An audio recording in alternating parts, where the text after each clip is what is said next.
Chairperson, because the CFO is said to have been involved with the regional leader of the ANC on the prepaid matter. Can you tell us the status of those prepaid meters currently, Reverend, in terms of their working conditions, whether they are working or they are stuck in some depot somewhere? Thank you. Reverend? Thank you very much. Yes. Do you want to maybe respond? Okay, I will respond. Thank you very much, Chairperson. In terms of the acting MM, the acting MM resigned with a big bang, and then nice municipality must be placed under administration, or that she should get executive powers to run the municipality. Basically, from our side, we have always been clear that we never wanted the acting MM. The acting MM has no interest in poor people, and our organization is basically poor, pro-poor. We are pro-poor. So the MM, nice municipality has the MM. Dr. Vatala is also born in Naisna. Dr. Vatala is on paid vacation as we speak.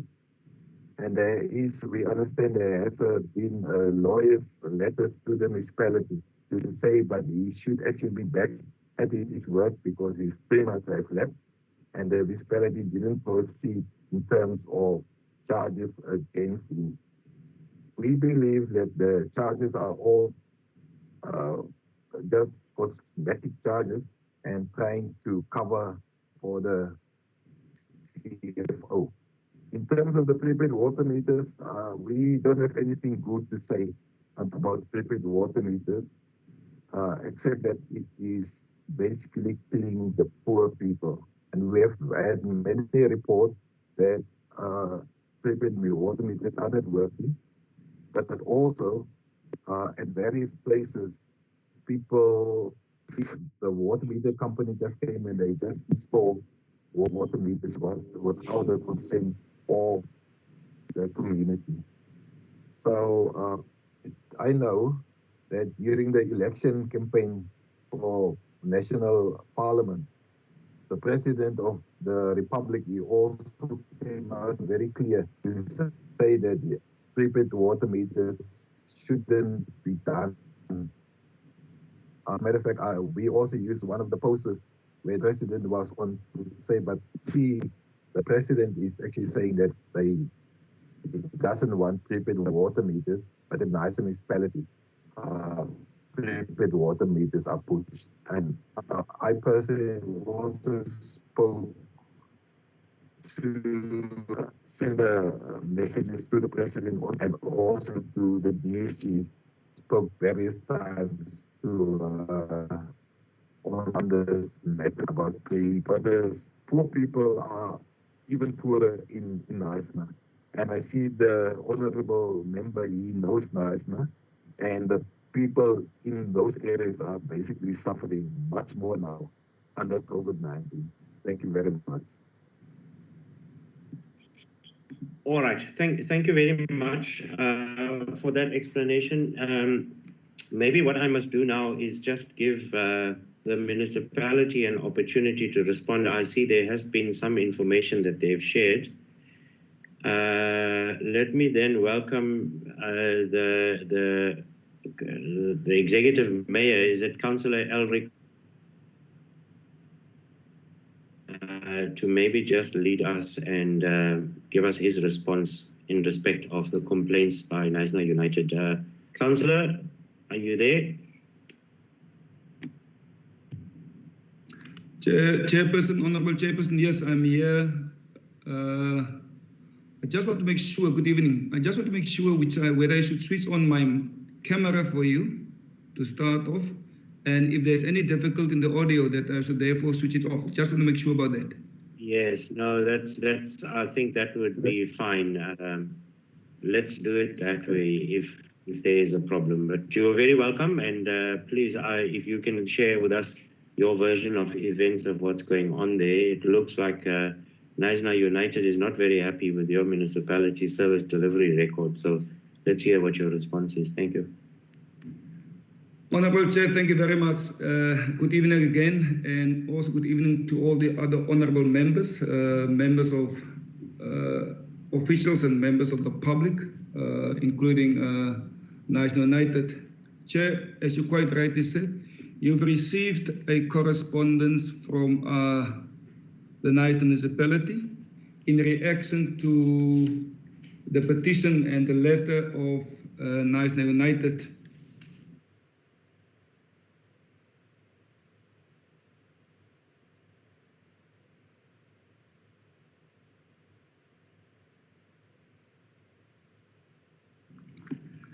Mr. Mayor, I'm sorry to interrupt you, but if you have a presentation, you could share it on the screen if you would like to us to follow it. Yeah, unfortunately, Chair, my apologies. I'm a bit disadvantaged, so let me rather not go there. All right. Okay. I'm from the old school. Chair, again, thank you very much. As I said, it was sent through to the office of the chairperson. And if other members didn't receive it, I apologize for that. Chair, just two things. One, Reverend Stander make a reference to a lot of issues that was not part of the petition, but I would love to respond to some of them. Again, just to tell you or inform the committee who is with me tonight, it is the Executive Deputy Mayor, Councillor Ndoda Aubrey Chengwa, the Acting Municipal Manager, Mr. Louis Skeepers, and also our legal manager, Ms. Melanie Paulson. Chair, let me start. As I said earlier, our response will be to the petition. So we will deal with the following issues. The one was Knysna municipality does not have a mayor. The other one was the suspension of the municipal manager. The other one was no or little service delivery is happening in Knysna. And then, Chair, the prepaid meters was a well-mentioned item by Mr. Stander, Reverend Stander, my apologies. Starting with the issue of Knysna municipality does not have a mayor. Chair, we acknowledge that since the removal of Mr. Mark Willemse, then Mayor of Knysna, after his membership was terminated by his party, the Democratic Alliance, the position of the executive mayor then became vacant. Knysna municipality that however have political leadership under the executive deputy mayor, Councillor Aubrey Chengwa of the African National Congress. The executive deputy mayor, acting in accordance with the powers conferred upon him in terms of Section 56.6 of the Municipal Structures Act, appointed a mayoral committee who exercised oversight over various portfolios. These portfolios were aligned to each directorate within the Knysna municipality. As a result of the pending litigation matter instituted by Mr. Mark Willemse against the DA in a bid to have him reinstated, it was until the judgment was handed down against Mr. Willemse in March 2020. As a result of COVID-19 regulations and its prohibitions on meetings of council, the election of a new executive mayor was therefore delayed. On the 11th of June 2020, council elected Councillor Elric van Aswegen, and that's me, as the new executive mayor, not knowing, Honorable Chair, that wouldn't sit in front of your committee. The second point, Chair, is the suspension of the municipal manager.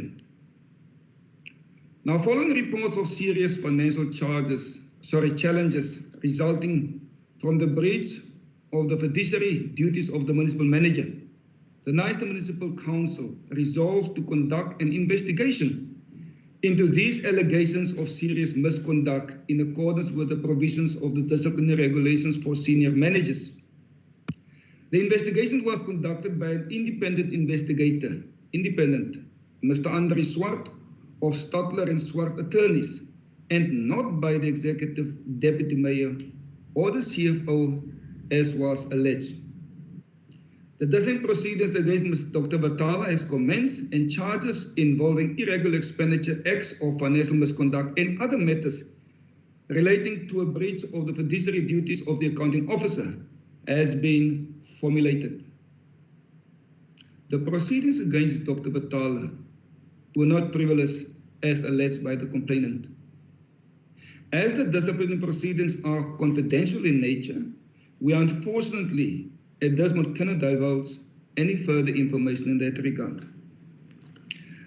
The third one on the petition was no or little service delivery is happening in Knysna.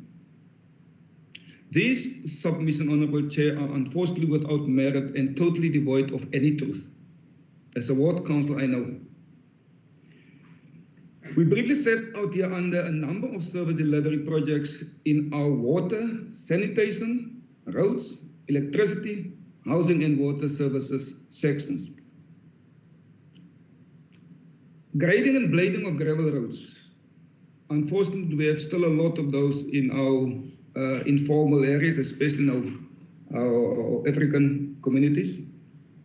This project has seen grading, blading of gravel roads in the following areas for the 2018, 2019 and 2020 financial years.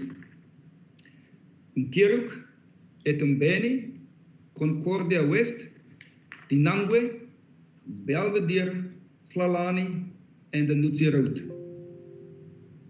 Community projects in the 2018-2019 financial year.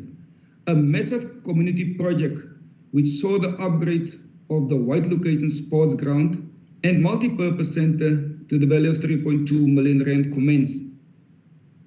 The project was 50% completed and rolled over to the 2019-20 financial year. COVID-19 caused delays in the completion of the project, although it is in well in advanced stage. We also completed the upgrade of the Honey Sports Field, the waste transfer station, upgrade of the Kaileto Library, and the ablution facilities in the CBD, the taxi rank ablution facility. The total value of these projects amounted to approximately 12 million rand. Bulk infrastructure projects. We further completed the upgrade of the CBD sewer and pump stations. The total value of this project was approximately 9 million rand. A number phased bulk infrastructure projects were also commenced with. The total value of these projects are in the region of 82 million rand. To list a few infrastructure projects for 2019-2020 includes, but is not limited to, the upgrade of the Hornley Water Reticulation System, upgrade of the Knysna Water Treatment Works, the Charlesville Bulk Water Supply, the CBD pipe replacement, the Grey Street upgrade, still continuing. We also completed the electrification of a number of informal settled 43 new connections. We have seen over 17,000 square meters of pothole repairs and over 9 kilometers resealing of tarred roads and 52 kilometers of re-graveling of gravel roads. We enclose here with spreadsheets with details of these projects. All of these projects are service delivery projects. There are also a number of ward-specific projects such as guardrails, access, ramps, installation of retaining walls, repairs to town halls, outdoor gyms, and the installation of CCTV cameras. From the above, we submit that there is clear evidence that service delivery to our local communities continues to take place through both grant funding and internal generated funds. Integrated human settlement projects. A number of housing projects are currently on the way within the Greater Knysna. A total number of 149 top structures has been completed, and a number of other projects have commenced or are at the state of practical completion. We had a visit today by the MEC for Integration Human Settlements in National today.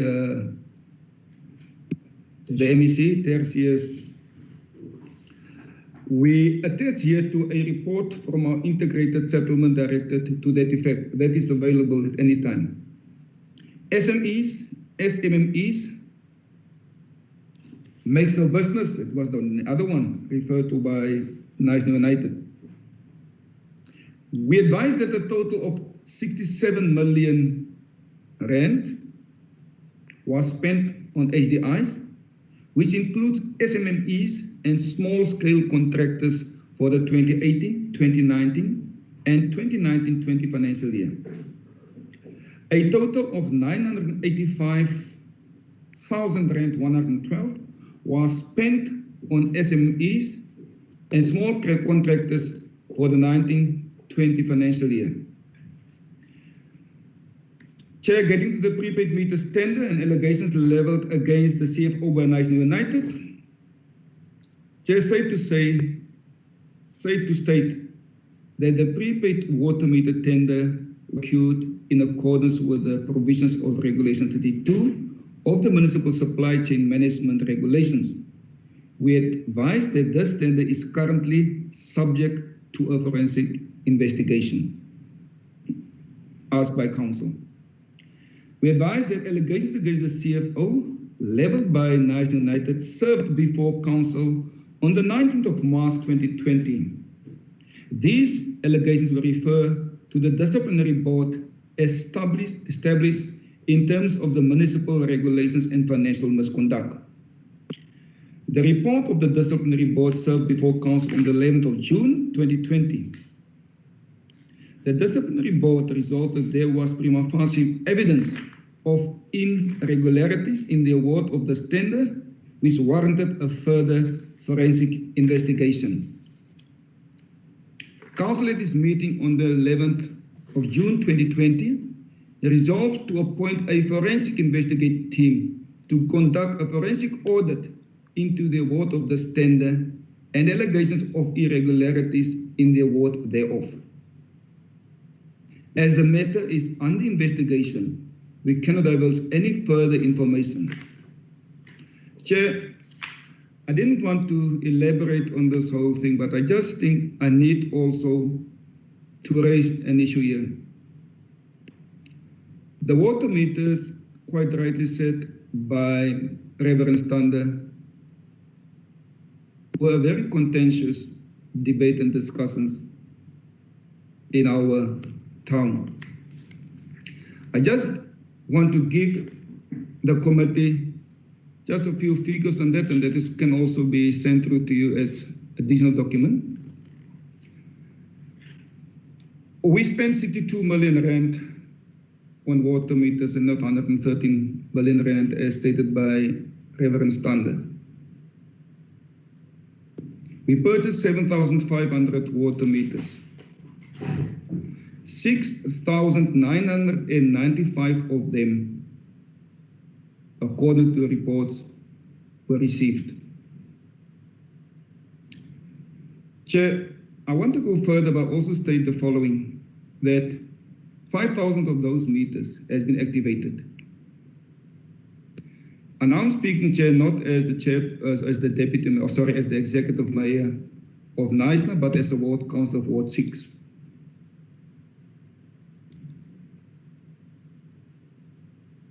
We, in my ward, had interactions on a monthly basis with the constituency of Ward 6. Since 2017, I've reported back every first Monday of a month to my ward, explaining them what is going to happen and how water meter is going to work. Add on to that, Chair, I've also explained, and Mr. Stander was there, and I think Mr. Nilo was also there. I explained to them that water meters will not be forced upon a community member. It's their choice. In my ward, for example, Chair, a small percentage of the people in my ward did not have any water meters, so there could have not been water reading in that. My interaction with the municipality was quite clear. Water meters in my ward at this stage. But if the water meters will be able to assist my ward, taking in cognizance that people receive accounts up to 203,000 rand for waters. If the water meters is going to address that, I will be in support of that. Chair, I can elaborate much more on the issue of water meters, but let me thank the committee that gave me the opportunity to respond in this regard. Thank you very much. All right. Thank you very much for that, Mr. Mayor. Can I maybe just turn over to the members of the Portfolio Committee if there are questions of clarity that you would like to raise with the Executive Mayor? Can I just see a show of hands, members? Hi, Mayor. Hi, Chairperson. Yeah, Honorable Pretty and Kaba. Yes, Chair. Trustee Peza. Teresa, So, Matlo, Becky Adebe with the R. No, Chair, I just joined in now, so unfortunately I could not capture the debate, but as and when members ask questions, I'll probably get the sense and the feel, and then we'll take it. For now, I'll let it pass, Chair. Yeah, sure. Honourable George, Chair, I'd like to ask a question. Welcome, Honorable George. For the benefit of the colleagues in the Portfolio Committee, Honorable Dion George had asked to participate as the constituency MP for that particular municipality. Honorable Otuli, is there anyone that I left out?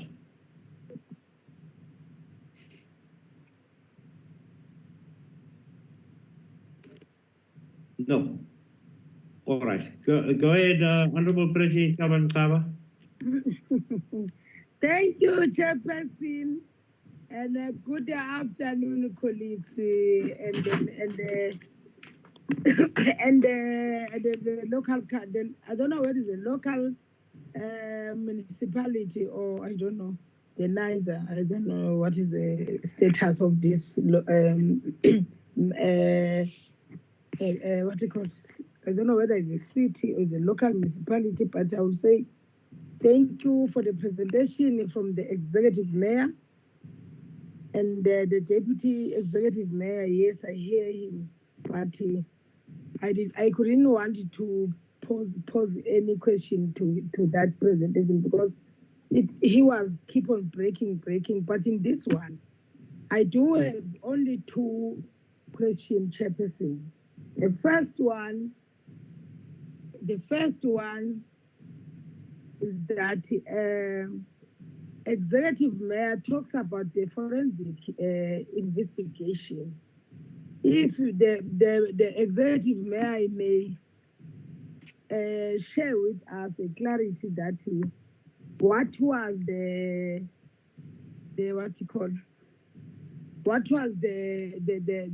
finding of that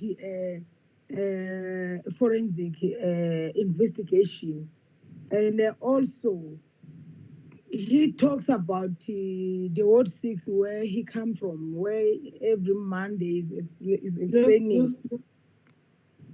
Hello. Every Monday is explaining about the water, how he's working in his ward, in Ward 6. If I may ask from the Executive Mayor, because he was insisting about the Ward 6, what happened to other wards? How many wards he has in his municipality, his local municipality or city municipality? Why he was insisting only his word about the explanation in Ward 6. What happened to other wards? Thank you, Chair. Let me give the opportunity to other members to ask. Thank you. Thank you. Honorable Teza? Thank you, Chair.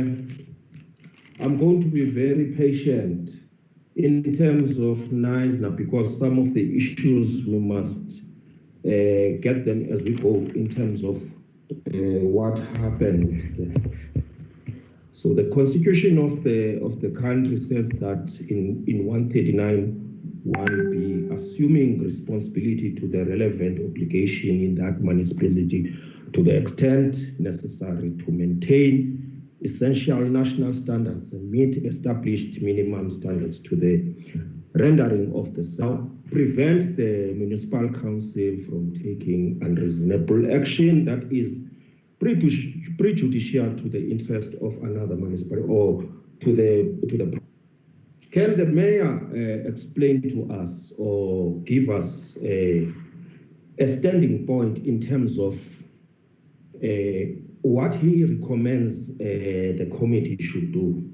What are his recommendations and what are his proposals in terms of what should happen in that municipality to bring about sustainable livelihood to those people most vulnerable in informal settlements, because that's what our point of interest. Whenever respectfully they hamper on the poor, on the poorest of the poor. So what would be his proposals in terms of that? Number two, I do not hear in his presentation we are in a state of disaster. According to the Disaster Management Act, which we are custodians of in this committee, which the department is custodian of. I do not hear him telling us what relations does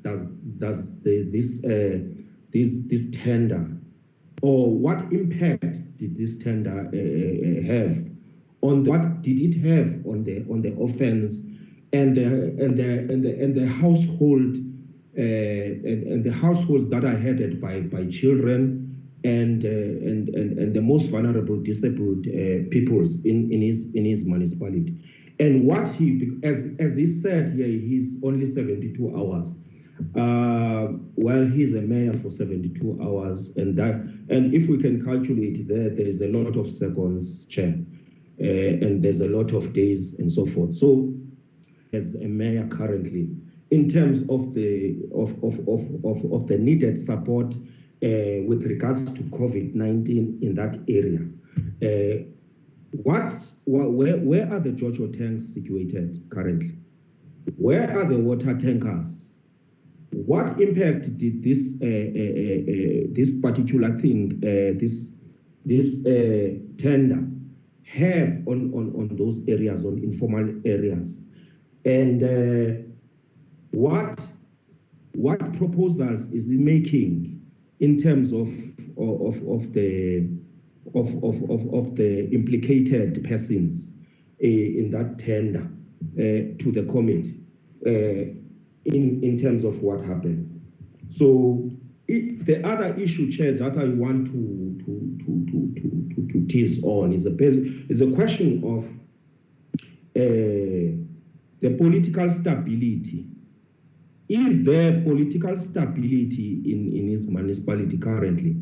And can he give us a picture of that municipality in the current state in terms of political tensions? Because there is an assault that was done by the CFO to a lady municipal manager. I'm worried, Chairperson, here in the committee we always talk about patriarchy.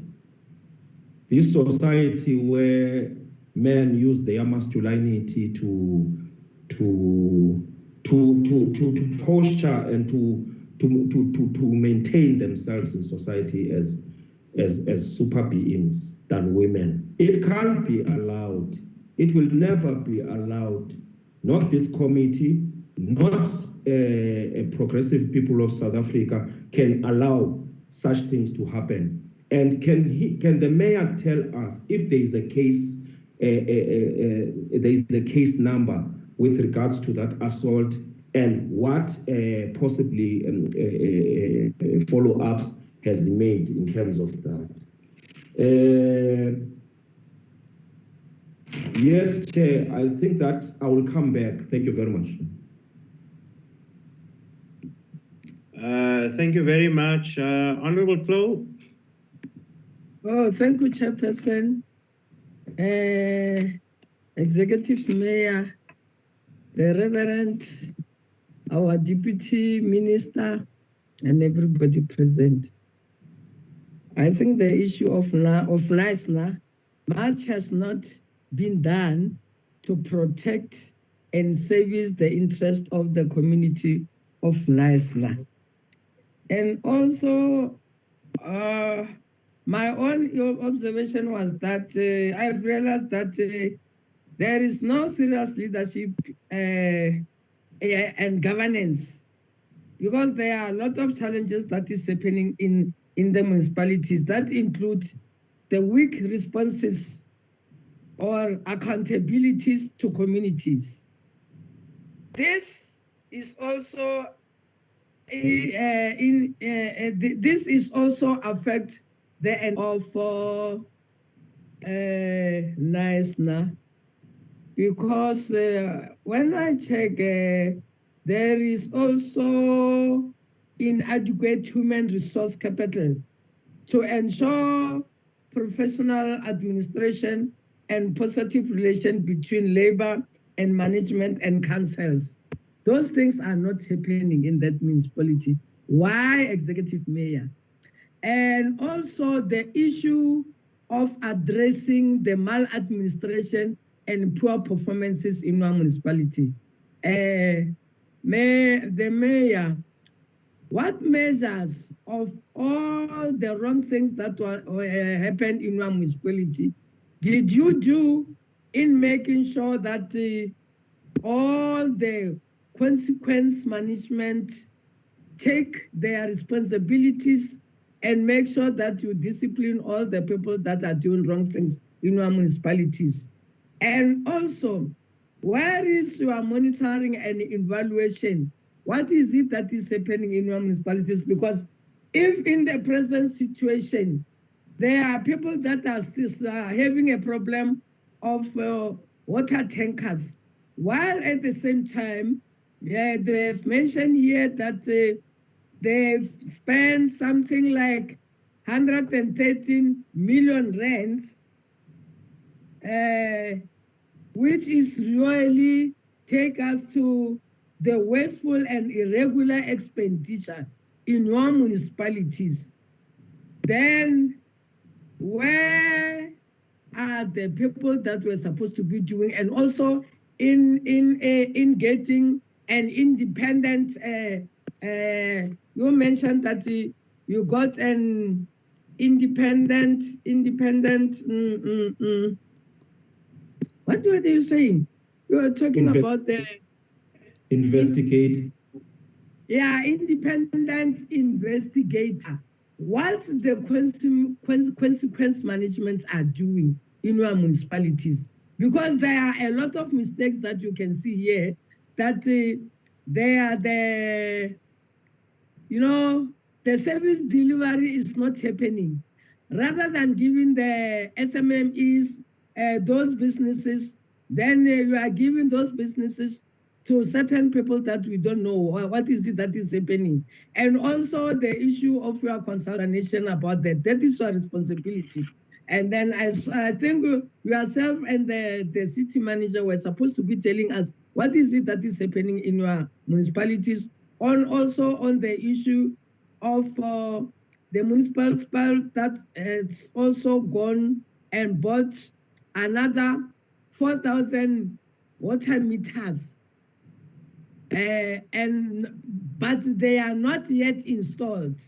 And also, that is really wasteful and irregular expenditure in our municipality, and really we need a clear explanation of what is it that is happening. And with all this in our current state, I haven't heard you talking about how many did your municipality distributed food parcels in the current state of COVID-19. I haven't heard you mentioning that. So I'm asking myself, what is it that is happening in your municipality? Because now we were supposed to be talking the level 3 of COVID-19, but you never even mentioned even a single one. We need also a clear explanation about that, so that we can be in line with what is it that is happening. Because I've seen that the Reverend came with a letter and then complaining about the underdevelopment in our municipality. And then I thank you for now, Chairperson. Thank you, Matlo. Honorable Dion George. Thank you very much, Chairperson. I think that the Reverend... I think that the Reverend certainly does have cause for concern and complaint. And as the acting municipal manager, she basically stated that the administration was unable to function and unable to deliver to the people.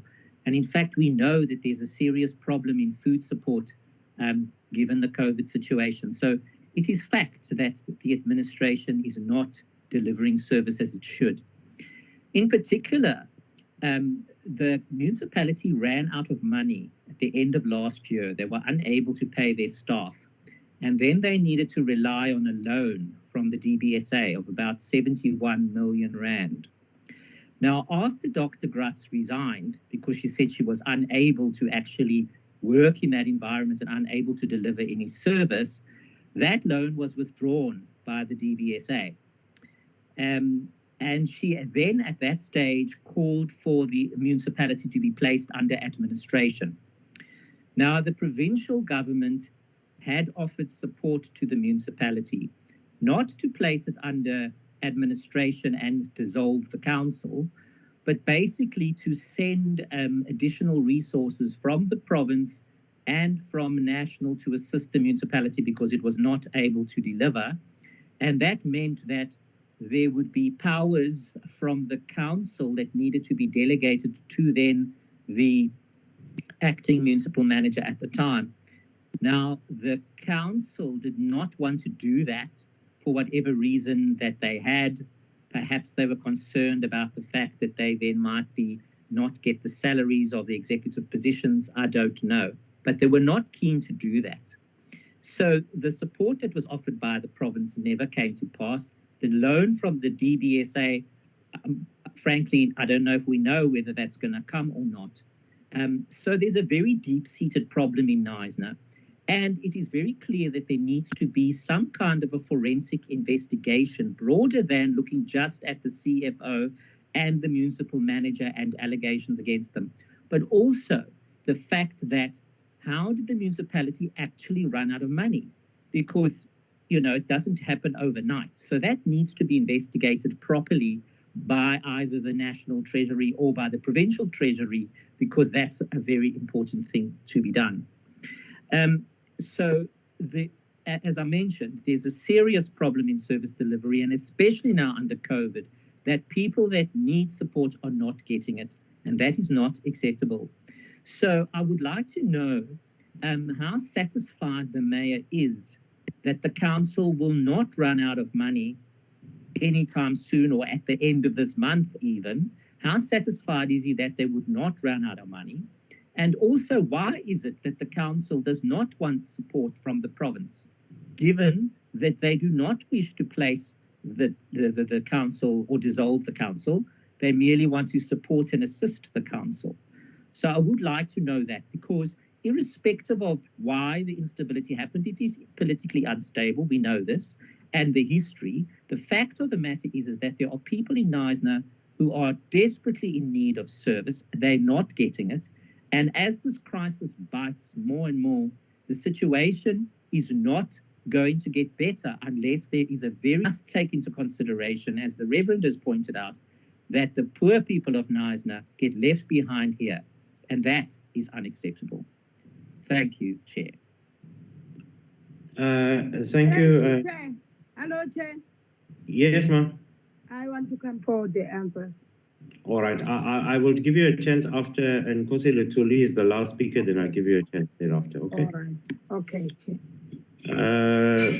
Go ahead, Honorable Lutuli.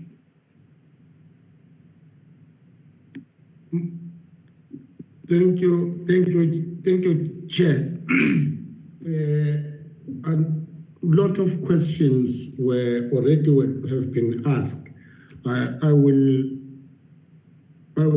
ask only one thing from the executive mayor, that why he refused to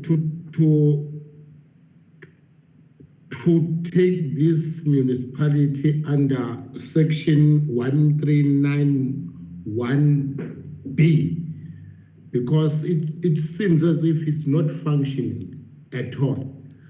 And then on the other side, what I would like to get a clarity, I haven't heard thoroughly what is saying about the prepaid meters, which were, because there were some other meters which were bought already, which was 4,000, and then they only used only half of it. The other one is still lying in their store. And then over and above, he bought another 4,000 meters. What was the cause of those meters not being installed to the people who want water? Let me stop there, because all the answers, all the questions already were answered, Chair. I don't want to repeat the questions. Thank you very much, Honorable Pretty. Thank you, Chair, for allowing me to come back. No, it's fine. Chairperson, let me also insist to the question of Nkosi Lutuli, to the executive mayor. I want to ask the executive mayor, can't the executive mayor also address the issue of allegations on the selectively installation prepaid water meters? And also, I want the executive mayor share with us, what is the time frame of the forensic investigation into the prepaid water meter tender? Chair, if we can allow me also to ask to the executive mayor that under the circumstances, does the people of the Niger local municipality has the capacity to provide quality service delivery to the people to the citizens of Knysna? Because, Chair, if you can see this presentation, it doesn't say anything about that. Thank you, Chairperson. Okay. Okay. Yeah, Teresa.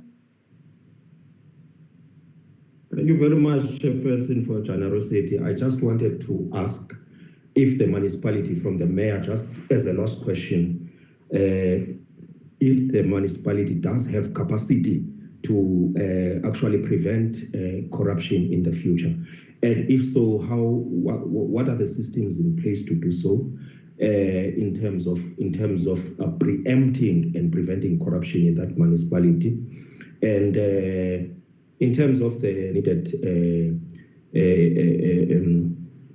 the needed services to the people. What would the mayor now do to prevent people from the spread of COVID-19? Thank you, Chair. Okay. Mr. Mayor, before I ask you to respond, I just want to raise just one or 2 points with you and questions.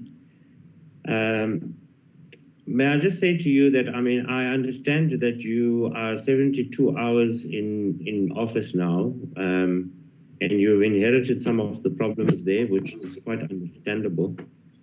But I think you will agree with me when I say that in the last election, when people elected you and the rest of your councillors in that municipality, they did so in the hope that you and all of you elected councillors were going to make their lives better.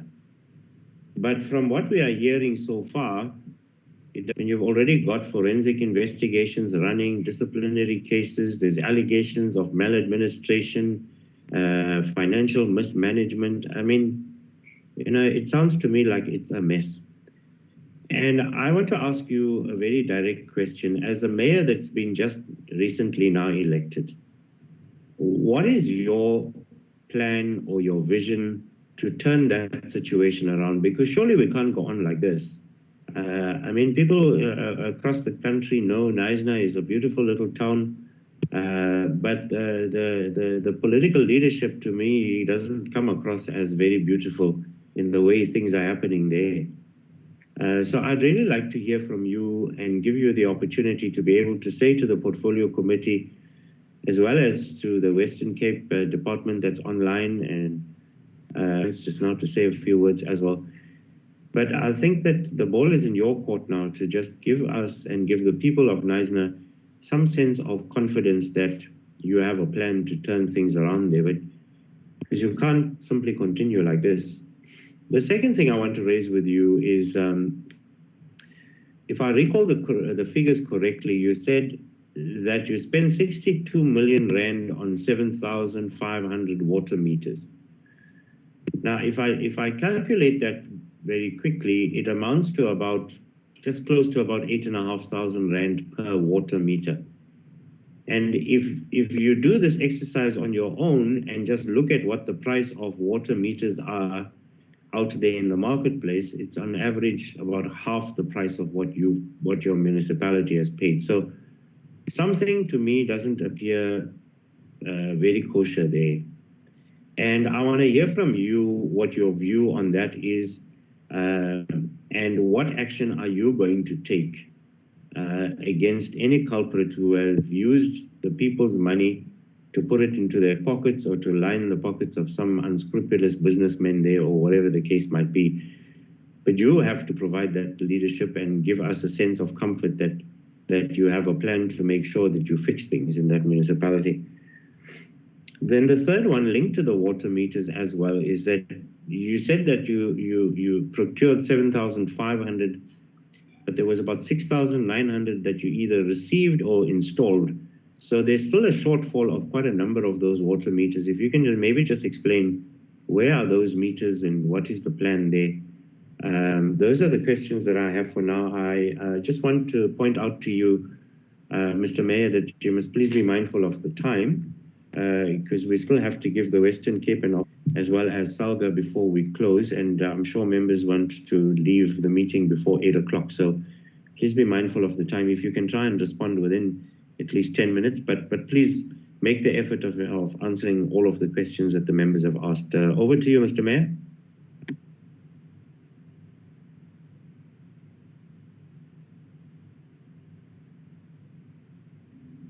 Chairperson, thank you very much. My apologies if in my first presentation there was a breakup in audio that some of the honorable members didn't hear me. So I apologize for that.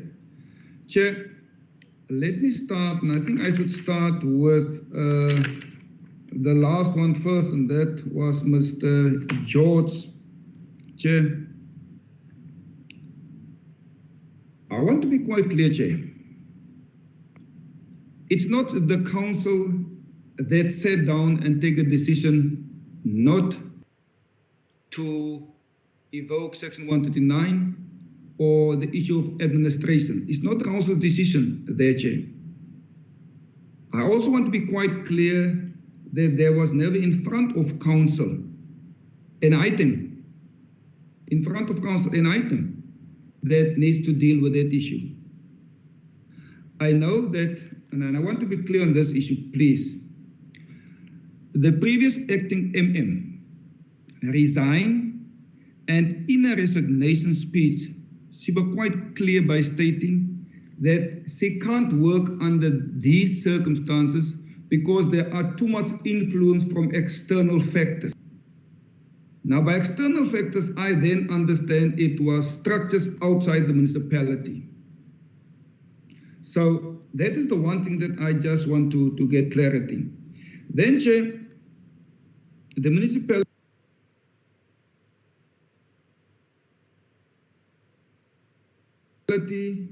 on the issue of the loan of 71 million rand, I'm going to ask the current acting MM to respond to that. Chair, on the issue of political instability, Chair, the Nice municipality, I will be the first person to agree, and probably Mr. George would agree on that. The instability in this municipality were brought on this municipality by the DA instituted actions against their own previous mayor. So when the previous mayor then started with litigation against the DA, it put this municipality, especially the council, under serious strain.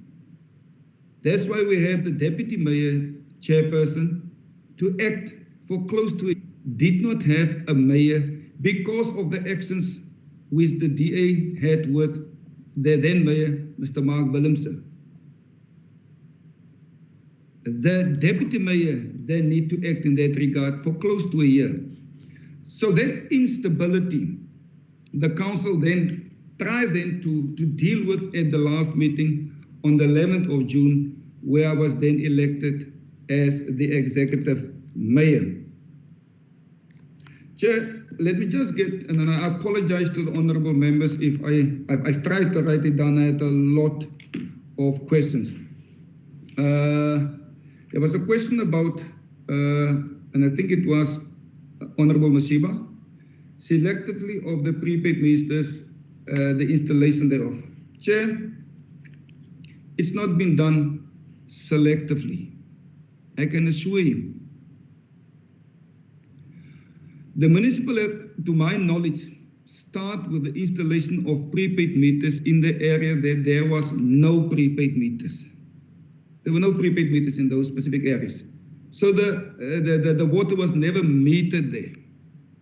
So that's where it started. But again, Chair, I want to re-emphasize, not one household were forced to take a meter. Not one of them were forced. It was a decision by themselves. So it was never done selectively. In fact, Chair, when some of the communities did not want the meter, the water meters, a white suburb or white community asked, why did you then install it in that specific area? Chair, the issue of providing services to the poor of the town. Chair, sitting next to me is the executive deputy mayor. He's residing in the poor areas. He's coming from that areas that is reference made of. And he would tell you what is happening in that specific areas. He's a resident there, he's born and bred there, and he would tell you. Chair, the issue of the water tankers, I was not quite sure what the question was there, and I will apologize on that issue on the water tankers. I know that there was an issue about water tankers in the fire, and that happened. Chair, and before I forget, Nicena's financial woes did not start just as an issue of maladministration or so-called corruption. It started way back with the fires, when a lot of businesses closed down. Remember, we're a tourist town, so a lot of businesses closed down then. So it escalated, and there was references or question about, and I think it was Mr. Dion George, that raised the issue of the municipality that ran out of money in December.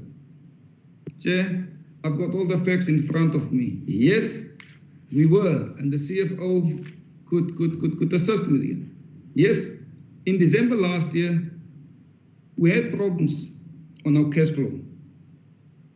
We did not borrow money to pay our creditors and our staff. We used of our investments to do that. As I said earlier, the 71 million rand, I'm going to ask the acting MM to explain that part. Chair, what has been done to protect the community of Knysna? What is our accountabilities to the people of Knysna? Chair, it is a legislative requirement that every municipality, it is our constitution, we're quite clear on that, has the responsibility to protect their communities, especially the vulnerable. So therefore, Chair, for example, when a person perceived as indigent, that person I don't know, maybe it's me, it's priest. Sorry? My apologies. Yeah, no, Cesar, I think it's your people. It's only you, Cesar. We are here. Chair, my apologies. Well, come back, Honorable Mozambique. Thank you. Go ahead, Mr. Mayor. Can I continue, Chair? Yes. Chair, can you hear me? Yes, go ahead. Okay. As I said, it is the responsibility of all municipalities to provide services to their communities. To protect our communities, for example, when it comes to water, the municipality provides 6 kiloliters of free water to all those people that is indigent, the poor people. But not only do we give water for free for those households, but every other household in the municipality gets 3 kiloliters of water for free to protect our communities, to make sure that the water is available.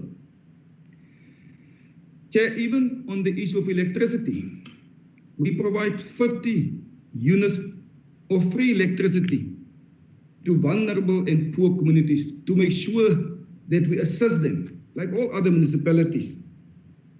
So, Chair, it is quite clear that we might not be perfect in that regard, but as a municipality, we try to assist our poorest community to the best of our ability. Chair, addressing the issue of maladministration, that one, Chair, I would love, with your permission, just to ask our legal manager to give a synopsis of all the legal issues currently and disciplinary actions that is currently in the municipality, and the reason for that, if you would allow her to do that. Yeah, and then I respond to others also. Over to our chairperson, Mr. Honorable Mutambi, but may I just point out to you that there are a few questions you haven't responded to from the honorable members, and some of them were very specific. If you're giving it to the MM, some of them, that's fine.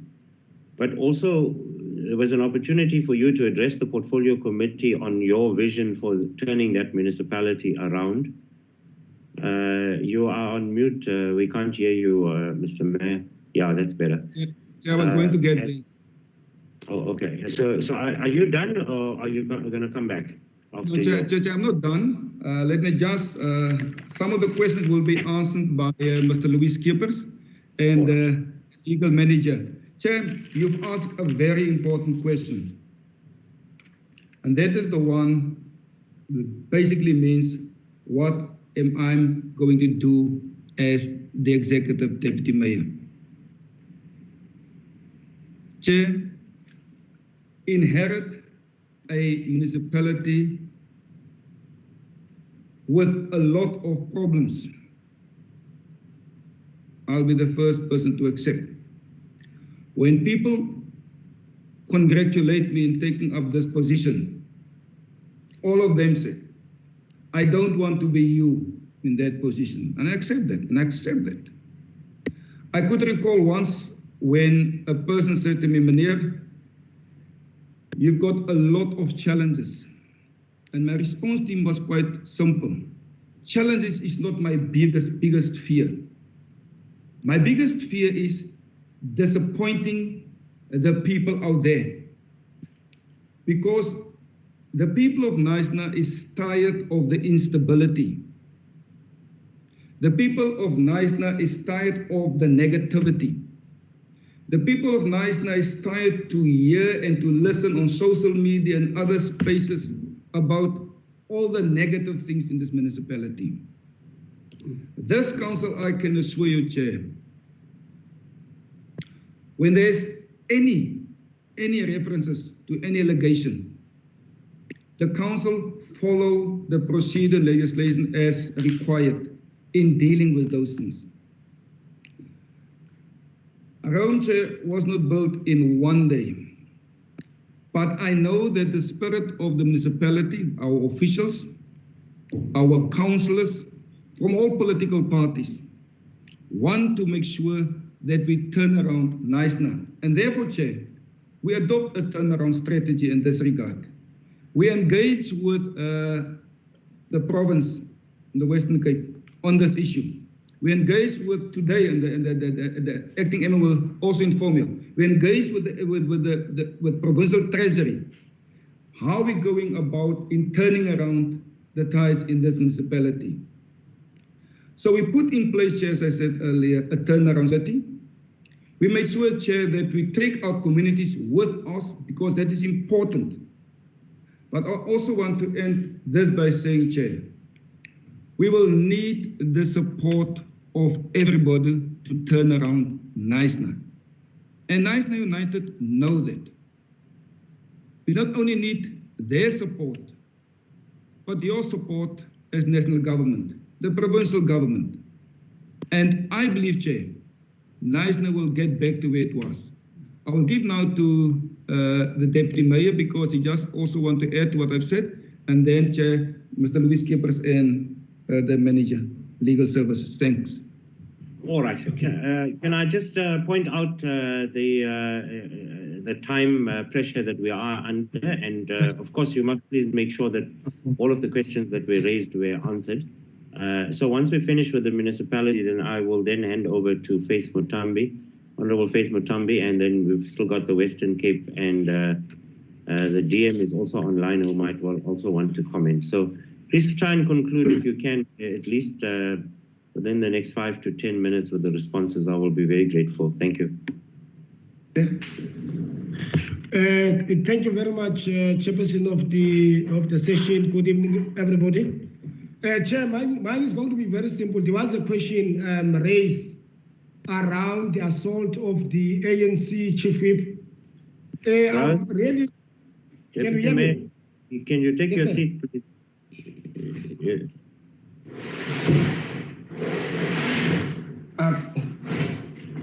No, thank you very much, Chair. Can I proceed?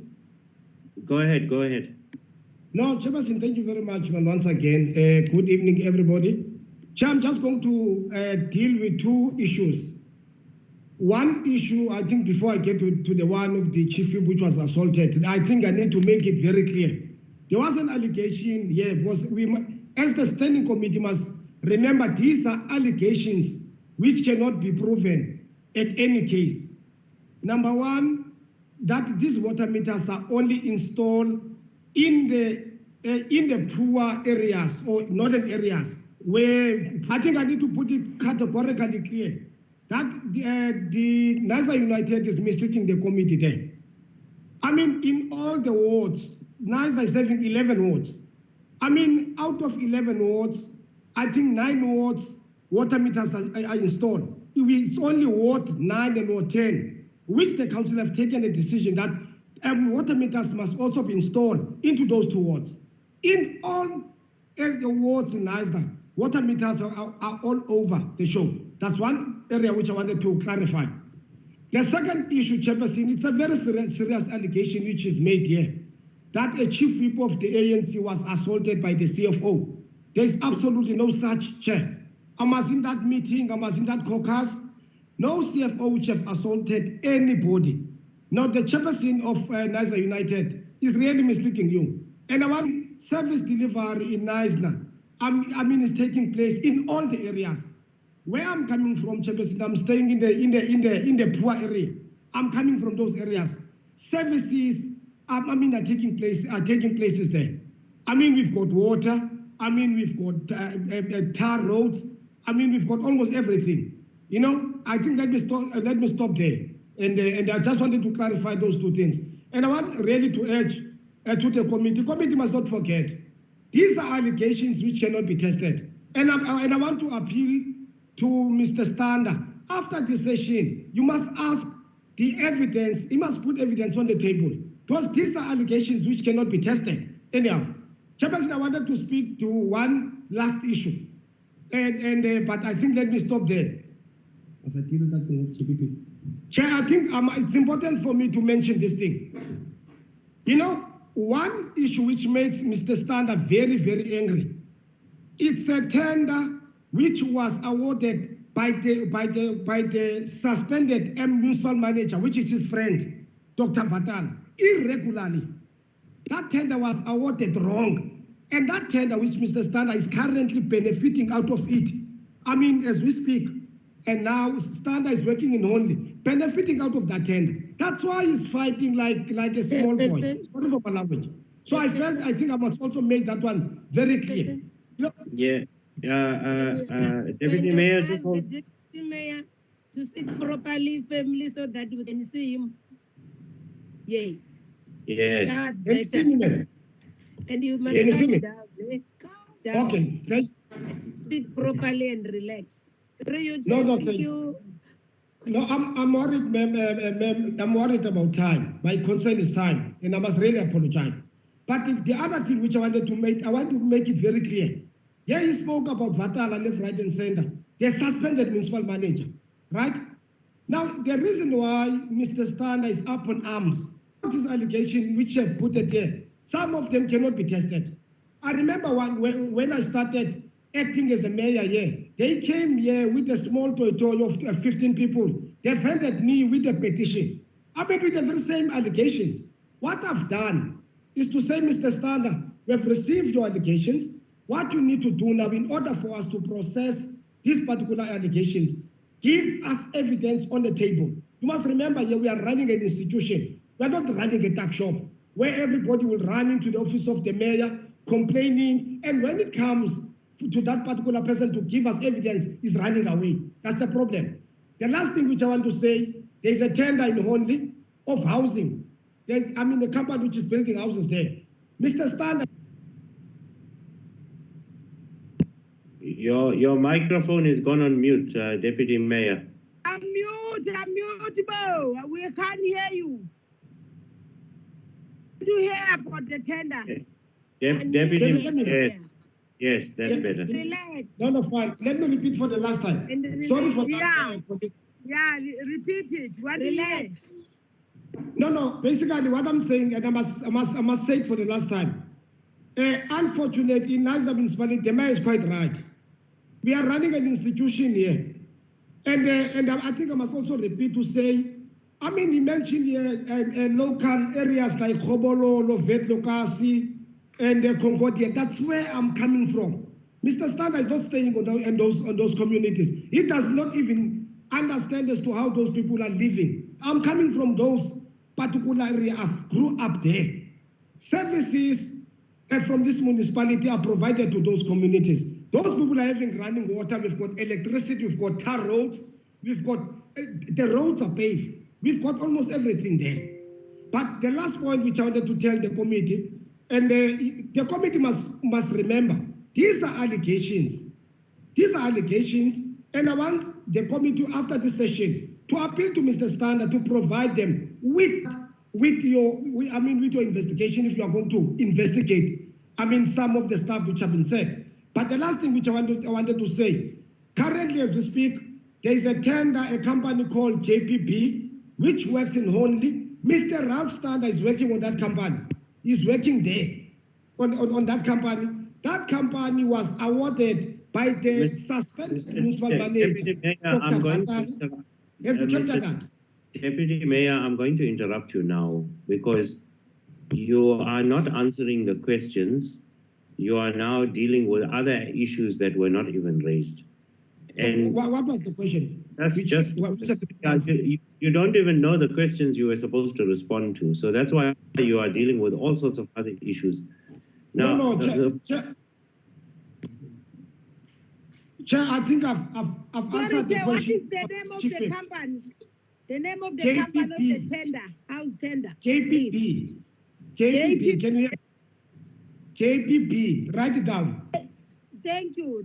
I hear the JPP. Okay. Thank you very much. That's the name of the company. And Chairperson, once again, the question which I must address here is the assault, an allegation that the CFO have assaulted the chief whip. And I'm saying that's a blue line. Mr. Stander is lying. I must in that meeting. Thank you. Okay. Mr. Mayor, you wanted Mr. Skippers to respond to some questions quickly. And again, I'll point out to you, we are running out of time. No, thank you very much, Chair. The acting MMS there. All right. Good evening, Honourable Chair and Honourable Members. My name is Louis Skippers and I am the Acting Municipal Manager. I will respond to two of the questions that were asked. The first one relates to the DBSA loan, and the second one relates to our interaction with Provincial Treasury and dealing with the financial position of the municipality. So in respect of the DBSA loan, I think it's important just to put on record that the DBSA does not fund operational expenditure. So the DBSA funds capital projects in municipalities, and this is what the 71 million rand loan is for. It's for capital projects in the municipality. It's not to fund. So just where that loan is at the moment, the DBSA's risk committee, after having taken cognizance of the situation in the municipality, was worried about instability in the municipality, and we had a meeting with them on Monday where they asked us various questions around the stability and what is happening in the municipality at the moment. We answered those questions to their satisfaction, and they will take those responses back to their risk committee that is sitting early next week. And according to the people in the DBSA that we spoke with, they foresee no problem with the loan be paid over to the municipality. So that is the situation with the DBSA and the loan at the moment. We expect that loan will be disbursed to the municipality next week, they have said. Just in respect of our interaction with Provincial Treasury, we had a very constructive meeting with Provincial Treasury today, and we reflected back on a diagnostic that the Provincial Treasury, together with the Provincial Department of Local Government, has done in the municipality. What is left now is for implementation of the matters that flow from that diagnostic. It is so that the municipality is facing financial viability constraints. This is a result of a few things. The 2017 fires in the municipality has left an impact on the financial viability of the municipality. COVID-19 obviously has also left an impact on the municipality. This is a municipality that is highly dependent on tourism for its economic activities in the municipality. And it is suffering tremendously It is suffering even more than most other municipalities because of that. So what we will have to do in order to get the municipality back to financial sustainability is, from an economic perspective, make sure that we diversify the local economy so that we do not have all our eggs in the tourism basket like we have it at the moment. Obviously, there are internal issues in the municipality that we need to address that impacts on its revenue raising capacity. This deals with it has to do with the ability to raise its revenue, the ability to implement proper credit control measures, making sure that we have the right skills in the right places within the municipality. But those matters are all under consideration at the moment, and together with our partners in the provincial government, both the provincial treasury and the provincial department of local government, we will be addressing those matters. But it's important for me just in closing to say that one of the abiding themes of our discussion with provincial treasury today was that we need to get local solutions to the problems. It will not be incumbent on the municipality to expect our provincial partners to provide the answers. It is the local municipality that must provide answers to the situation that it is in at the moment. And I am confident. I've only been recently appointed. I've only assumed my position recently, but I am confident that we can turn the ship around. It will take hard work from both the political and the administrative leadership in the municipality.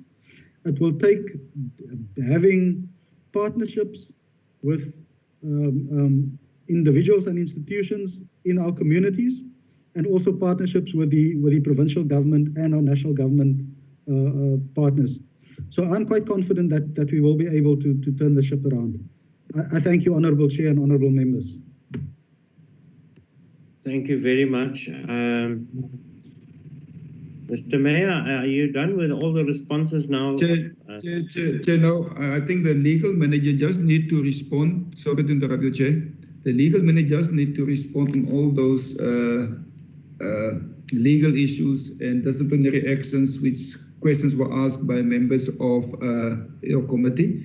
Then, Chair, just, and I didn't want to respond, your calculations about the water meters is quite correct. That's why I've also done those calculations. That's why that is current under investigation, Chair. And as I said in my submission, seeing that it's currently under investigation, that it will be, as I said, as the matter is under investigation, we cannot divulge any further information. There's a lot of things that might come out of that investigation. But your calculations, Chair, it adds up because I've done the same calculations. Chair, I'll give now Ms. Melanie Porter just to enlighten the committee on the legal and the disciplinary process that took place in the municipality. Thanks. All right. Can we do that quickly, if you don't mind, please? Melanie Porter? Chair, thank you, Chair. With your indulgence, I'd rather not put my camera on just so that I don't break up. Okay. One of the honourable members asked on the procedure for the forensic resolved on the 11th of June. The legislation requires that investigation to be completed within 30 days of appointment. So the legislation dictates how long we have to conclude that forensic investigation. Secondly, Chair, and with the indulgence of the Mayor, my office was reassigned duties during COVID-19 to attend to relief aid in Knysna. We can report to the committee who asked questions on relief aid to the communities. We have decontaminated and continue to decontaminate all public areas on a weekly basis. We are also still, to this day, vetting and awarding vouchers to the value of 350 Rand to persons in need of food aid. We also received about 550 million Rand from Premier Windy, which bought about 1,500 food parcels that we have delivered to. And the figure is actually quite higher of the food parcels. And together with Rotary Knysna, we are still sending out vouchers value of about 3 million Rand. So our relief aid is continuing, even though we are on level 3. We accept that a number of our people are employed in the restaurants and hotels because we are a tourist town. That's why we are continuing with relief aid. All right, thank you very much. I'm going to now hand over to Honorable Mutambi, who is going to conclude the rest of the meeting. Honorable Mutambi, are you there? Our good chairperson.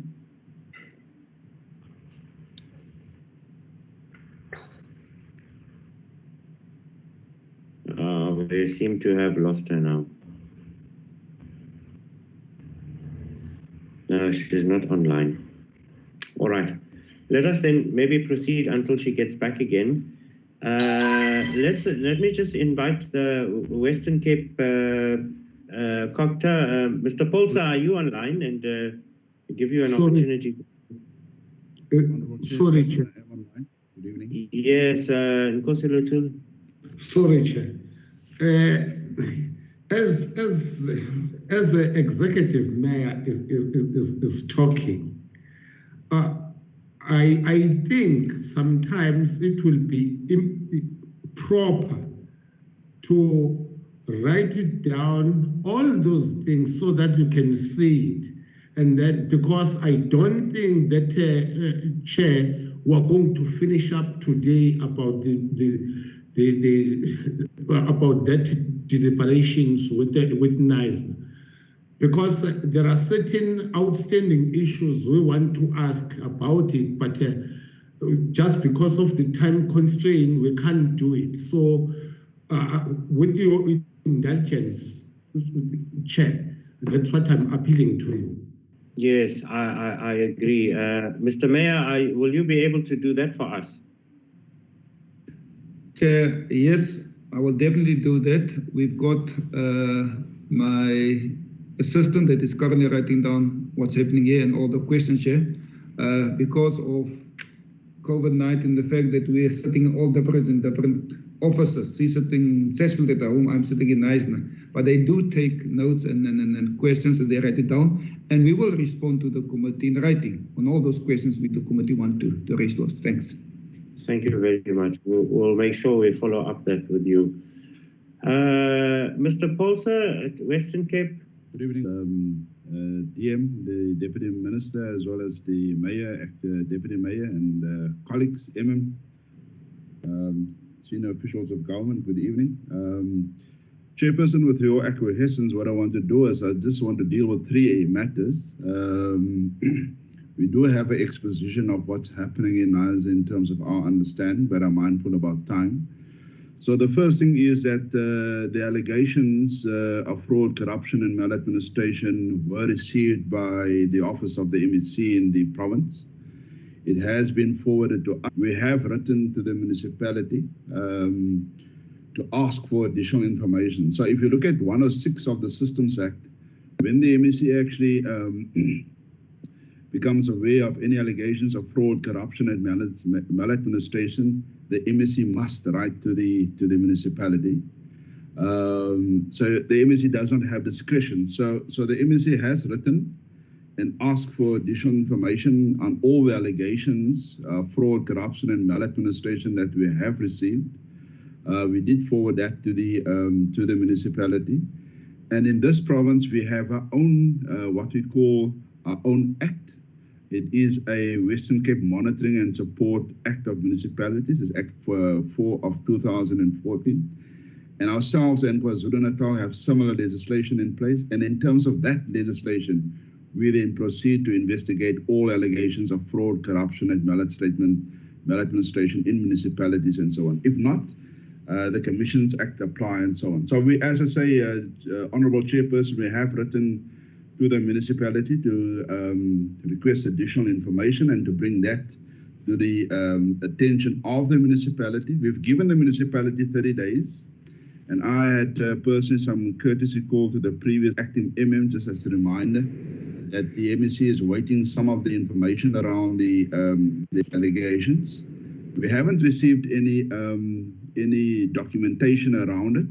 So the MEC has written again to the municipality and asked them within 7 days to provide all the relevant information around the allegations of fraud and corruption at maladministration. What we normally do, Chairperson, and that's in line with the legislation, when that comes to the MEC, there's a full assessment, whether there exists prima facie evidence of fraud, corruption, and maladministration. And if the minister is of the view that there is evidence of it, the minister then designate forensic investigators to go and independently investigate the allegations around fraud, corruption, and maladministration. So we're at that point where we're waiting for the documentation of the municipality, and on assessment, and the MSC is of the view that there should be forensic investigators appointed. I think the MSC will then proceed with appointing independent investigators to do the forensic investigations. And these the matters that the municipalities have raised and that the United Nations raised, those are all allegations that are contained in the letter that we have issued the municipality. So that is in terms of the allegations of fraud, corruption, and maladministration. So we have that matter in hand. And I also understand that the municipality has taken some resolution to investigate the matter also around the water meters and the appointment of the particular company. That is also part of the allegations that we have written. My discussion with Michelle Grutch, the previous acting MM, indicated that all those documentation was forwarded to us, but we've checked our offices and that information is still outstanding. That in relation to the allegations, Chairperson, there's another matter that we've also dealt with. So there has been a number of acting MMs. So the previous MM, not the previous, but the MM by the name of Johnny Douglas acting, has asked us in 2018 to do a diagnostic. A diagnostic implies that we actually go in with some of the provincial departments, including the provincial treasury, ourselves, led by ourselves, and then environmental affairs and development planning, economic development, and we go do a full assessment of just the governance matters, the finance matters, service delivery of the municipality. We then at that stage provided a report, and at the point that the matter had to be presented to council, I think Dr. Vitala was then appointed. We had extensive discussions with Dr. Vitala, who was the municipal manager, and offered our support and developed a support plan. And Dr. Vitala indicated that he will proceed on the implementation of that support plan again. Michelle Grutz was then appointed now recently, and she approached the provincial government to do a diagnostic. We've done that diagnostic, and we've completed diagnostic, and I think the MM Louis Skeepers has also made a reference to that diagnostic. So diagnostic has made several findings around the governance, service delivery, financial matters in relation to the municipality, its administration, its HR, and we've made certain recommendations as to how to implement and to deal with some of the findings made in diagnostic. That diagnostic has not been presented to the council as yet, and obviously we will engage with Louis to see to what extent possible we can make that document available to the council. So based on the findings, Honourable Chairperson, of that diagnostic report, we then proceeded together with the Provincial Treasury to say, let's put a full support package together for Knysna Municipality. And that's in terms of Section 154 of the Constitution. And as part of that support package for Knysna, we suggested that it might also include a financial recovery plan for Knysna Municipality, given the financial challenges that you've heard both the MM, the acting MM, and the Mayor, Honourable Mayor, has spoken about.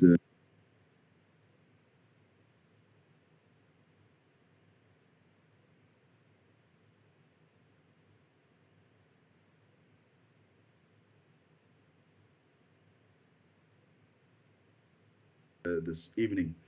So we are of the view, whether you call it a support package or whether you call it a turnaround strategy or turnaround plan, that Knysna, in our view, is in need of something like that. And the province already a municipality in that regard. If it implies that we must actually put a team together to assist Knysna, we will do so. But I think the support or the turnaround plan that the acting MM has referred to, inclusive of a financial recovery plan, is important for Knysna to restore neither to its original glory as it was in the past. Honorable Chairperson, what we've also done, we've given you a PowerPoint presentation on the findings and recommendations of the diagnostic. But those are the three matters that we are dealing at the moment. Firstly is the allegations, and as I said, we are busy with that. Secondly, it is the diagnostic, and then last is our work that we're doing in terms of the Constitution to say that we need to support and assist now as a municipality in the form of a support package. We also then work together with the national department to help us, so we don't do it on our own. Between the provincial government and the national government, the two departments, obviously together with the provincial treasury, we then put a support package together, or whether you want to call it support plan, and we go and assist. And obviously there's regular reports. So the previous MM has made reference to a administration and intervention.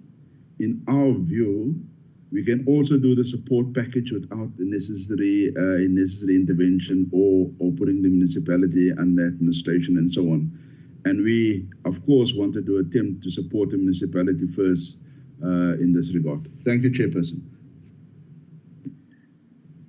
Thank you very much. I see we've lost Honorable Mutambi again. Maybe let's just proceed. Salga, Western Cape, is there anything you wanted to add? No, there's the chairperson is back. Honorable Mutambi, I'm in your hands now. Proceed with Salga will come when question time arrives. Okay.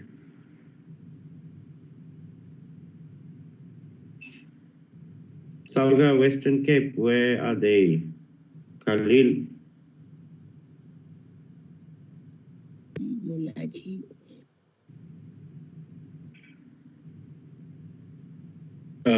Good evening, Chairperson and honorable members. It's Khalil Mulaji here.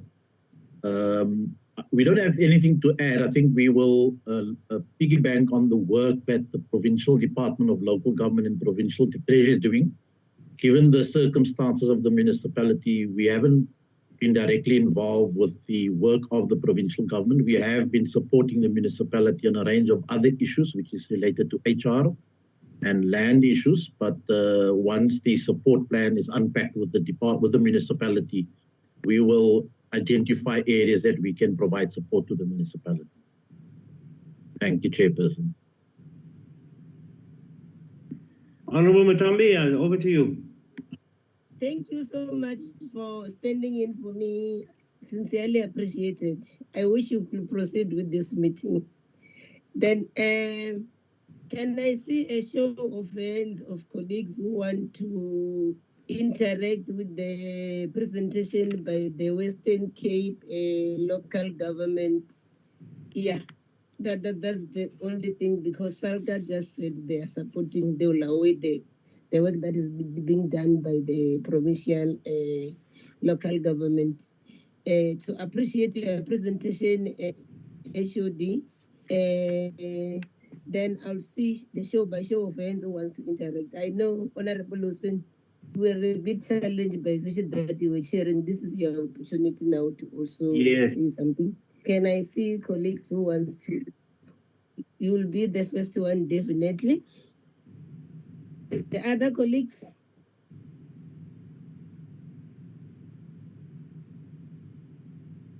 Honorable colleagues? It seems like they're watching the president now. They are not all there. No, we're still here. We're struggling with the network. Okay, so I've noted you. Who else want to raise questions?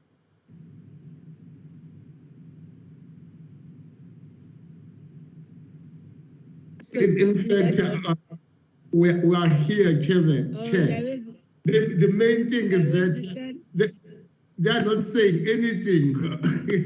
The Western Cape is... No. Raise your hand. I've noted you. Raise your hand. You'll say that. So you are number 3. Who else want to interact with the presentation? So it will be those 3 hands. will be Honorable Hussein, Kleza, and Dawesi Lutul. Let's proceed in that order. Honorable Hussein. Yeah, Chair, thank you very much. I've listened carefully to the responses from the Western Cape government as well as the mayor. And I mean, I'm encouraged somewhat by some of the progressive suggestions to try and turn the situation around. But I think Honorable Deon George raised an important point earlier, which I want to return. And it relates to a much broader investigation into the affairs of that municipality. I mean, Chairperson, notwithstanding the fact that there is a plan to fix the problems, I do think that we need to get to the bottom of who caused the problems in the first place and who must be held accountable for it. Because often what happens in these situations is that, you know, municipalities fall apart, and that's largely because of human beings who are not acting responsibly for whatever reason. And in the end, you know, it's not those officials or the politicians who suffer the consequences, it's the people who are actually keeping the municipality alive, the ratepayers. And it just can't be right that any official or any politician within the municipality has brought the municipality to this situation or this state.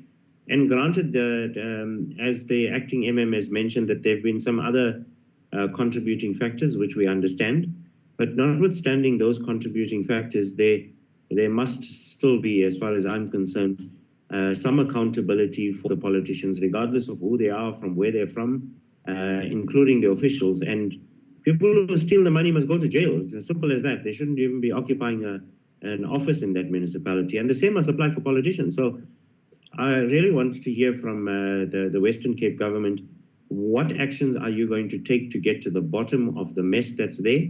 And what are you going to do to hold those people accountable who have caused this situation? We can't just turn a blind eye and overlook it and move on to the next agenda item. Thank you, Chair. Thank you so much, Honorable Hussein. The next speaker on the list is Honorable Kleza, if his connectivity is sorted now. Yes, Honorable I think it's sorted. Am I clear, Chair? Okay.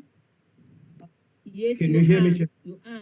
Proceed. No, thank you very much, yes, Chair. I can hear you clearly, loud and clear. Thank you so much, Chair. My problem is one, with regards to Western Cape Province, how could this have happened under your watch as a province? Do you have capacity to preempt these things, Western Cape? Because out of all the things that you've said, which I have not heard because I was the system threw me out.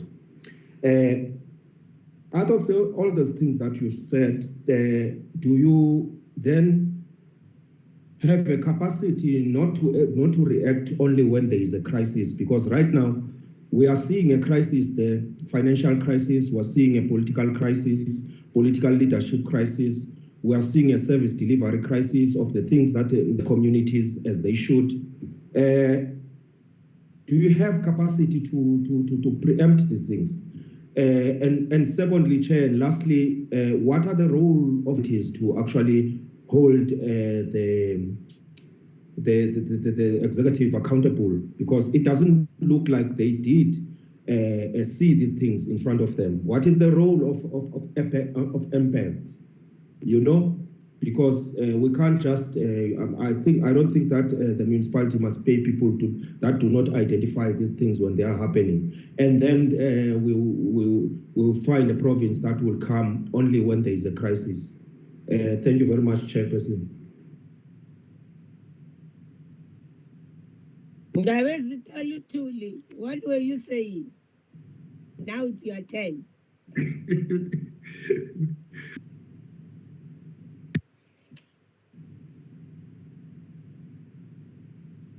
Unmute your mic. You are on mute. We can't hear you.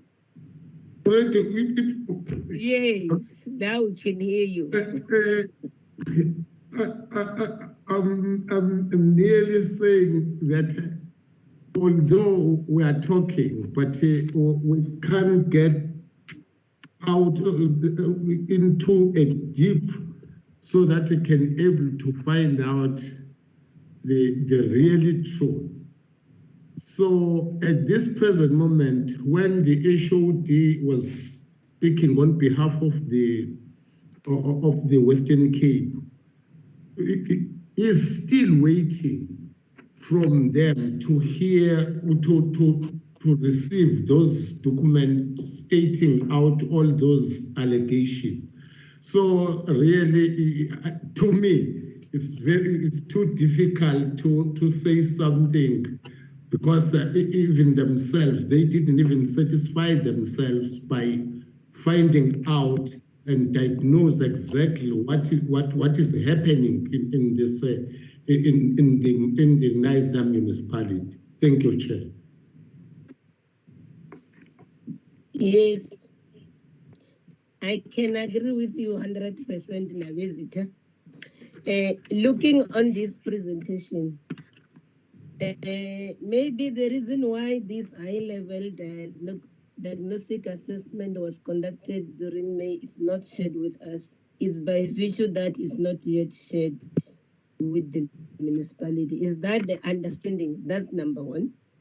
Number two, when you read on slide 3 of the presentation by the local government, the Western Cape local government, there is this, it makes reference to the findings of the diagnostic report as developed in 2018 that were never adopted nor the action plan implemented. Is the province able to share this report with us so that we can be able to understand the nature and the extent of the problems in the municipality? Because you further qualify it that should those recommendations have been implemented, the municipality will in all probability not have found itself in the current challenging situation. Those are the issues that one wanted to deal with. I should believe then, as members who are still going back to deliberate now on the matters as raised by in terms of the petition by the other colleague, the relevant team, and also having had the responses from the municipality, I think there is a room for engagement, further engagement, so that this matter must be resolved. But for now, my focus is solely on these issues of the intervention by the local government. So that's why I'm trying to say, like what Nabezita is saying, I don't, from where I'm seated, given this, I think I need to be taken in confidence, or is the report going to be shared with us, or what, given the circumstances that it was just concluded now in May. So that's the issue that one wanted to understand. Over to you, HOD and team. Thank you, Honourable Chairperson. I will also ask the Chief Director, Eda Barnard, just to respond in terms of diagnostics and how we've dealt with the diagnostics in terms of the approval of council or considering the diagnostic reports. So just on the first question of the Honourable member was saying is that we are actually, if we can, the fact of the matter is we get all the allegations, we do a thorough assessment, and based on that assessment, we then write the terms of reference for the forensic investigation. That is a formal forensic investigation, and we work then very closely with the South African police, the Hawks, and the public prosecuting authority. We're working with them. So what we normally do is the MEC will designate at least 2 forensic investigators. We, the department, will pay for that, and we do a full-on investigation. That report is then given to the minister. The minister then provides it to the mayor and asks the mayor to deal with it in council. And at the same time, we will also then give that report to the Hawks. The Hawks will do a further investigation in terms of any criminality. And then if there is prospects of prosecution, We will then also deal with the Directorate Public Prosecutions, which will then consider any prosecution. So, in my view, we are now busy with at least 2 municipalities. And there are councillors and senior officials in those municipalities are implicated. And criminal charges have been laid. And so I suspect that some of them will be arrested very soon if they have actually found to be guilty in terms of, or compromise in terms of any allegations of fraud, corruption, and maladministration. And that's a way that we work with the Hawks, South African Police, together with the Directorate Public Prosecutions and so on. So it is an entire process, the forensic investigations. It does take time. And what we do is we do a thorough investigation. Sometimes we've got evidence, or our forensic investigators have evidence to actually to prosecute. But then obviously the Hawks or the Directorate of Public Prosecutions, based on certain technicalities, decide not to prosecute. But at the end of the day, people are actually found guilty and obviously jailed. So I don't want to speak about the 2 municipalities where we are currently busy. But as I say, senior politicians or councillors and senior admin officials have been implicated in that regard. I think why we've said just on the question around whether we do have the capacity. In my view, I think we do have the capacity to support Nisa municipality. And based on a support plan or a turnaround strategy or a support package for Nisa, we can definitely provide support to that municipality, whether that is in terms of home bodies. We can do that, and we've done it for other municipalities where we actually go in and we put the entire team together to help implement that support plan in that municipality and so on. And we largely, if the municipality can't implement it, then obviously in terms of the legislation, the provincial executive then takes the responsibility to implement that support plan and so on.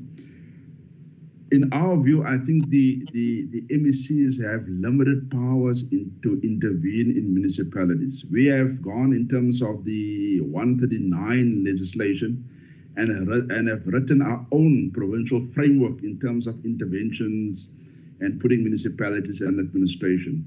The National Department for Cooperative Governance has done the same. They've also gone and put together a framework to regulate the interventions in municipalities.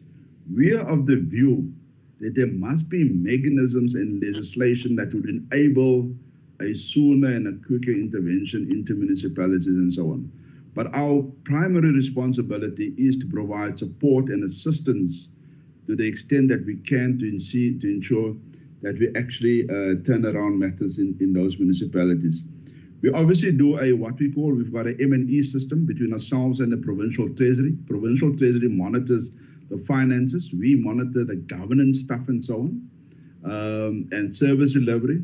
And based on that, we will engage the municipality on any challenges with regard to governance and service delivery. It's for that reason, Honourable Chairperson, that I've personally gone to Nisa on a number of occasions to deal with some of the challenges in that municipality. And if Ira Barnard now speaks, you could see that some of the elements that were raised in the previous diagnostic still persist.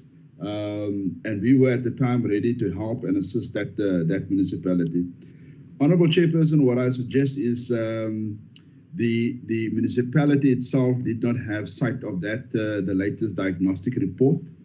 I think it will be proper that we only provide council the opportunity and the municipality the opportunity to engage that diagnostic report. There are many findings and there are many recommendations. And based on those findings and recommendations, we have already put together what we call a support plan for that municipality.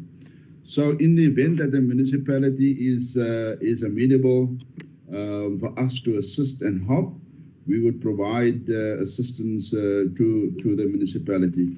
But with your acquiescence, Honourable Chairperson, can I just ask Ida just to quickly talk about two diagnostics. Sure, thank you. This is what we want to hear. So who's gonna be talking on that? Ira? Chairperson. Oh, Ms. Bernard. Chairperson. Okay. Chairperson. Hello. Chairperson. Is Tessa? Yes. Can they please answer my question on MPEX, please? Okay, deal with the one that Ms. Bernard had to deal with. Maybe the MPEG part come from there. We'll deal with that if we realize that all the questions are not answered. Ms. Bernard? Chairperson, thank you. Actually, Honourable Chairperson and members. I think, Chairperson, I saw in your hand that you do have the presentation that we made available to the committee. So with your blessing, I will just take you to slide number 3, which deals with the previous diagnostic, Chairperson, that was conducted in 2018. So just in terms of a little bit of background, at the time, we were approached then also by an acting municipal manager at the time to ask us to do this diagnostic assessment. And maybe just for the committee members to note what this diagnostic... For clarity's sake, since 2018, how many acting municipal managers have been there up to date, as far as you are concerned? At the time, there was an acting MM prior to the appointment of the current MM, I suppose, who is currently on suspension. Is that what you are telling us? Okay. Honourable Chairperson, can I maybe attempt? I think not necessary in that in terms of the time frames, but there was Grant Easton. I think Grant Easton, he was one of the municipal managers, and then I think Johnny Douglas was acting. And then there was a person by the name of Dr. Cam Chetty. He was appointed as municipal manager.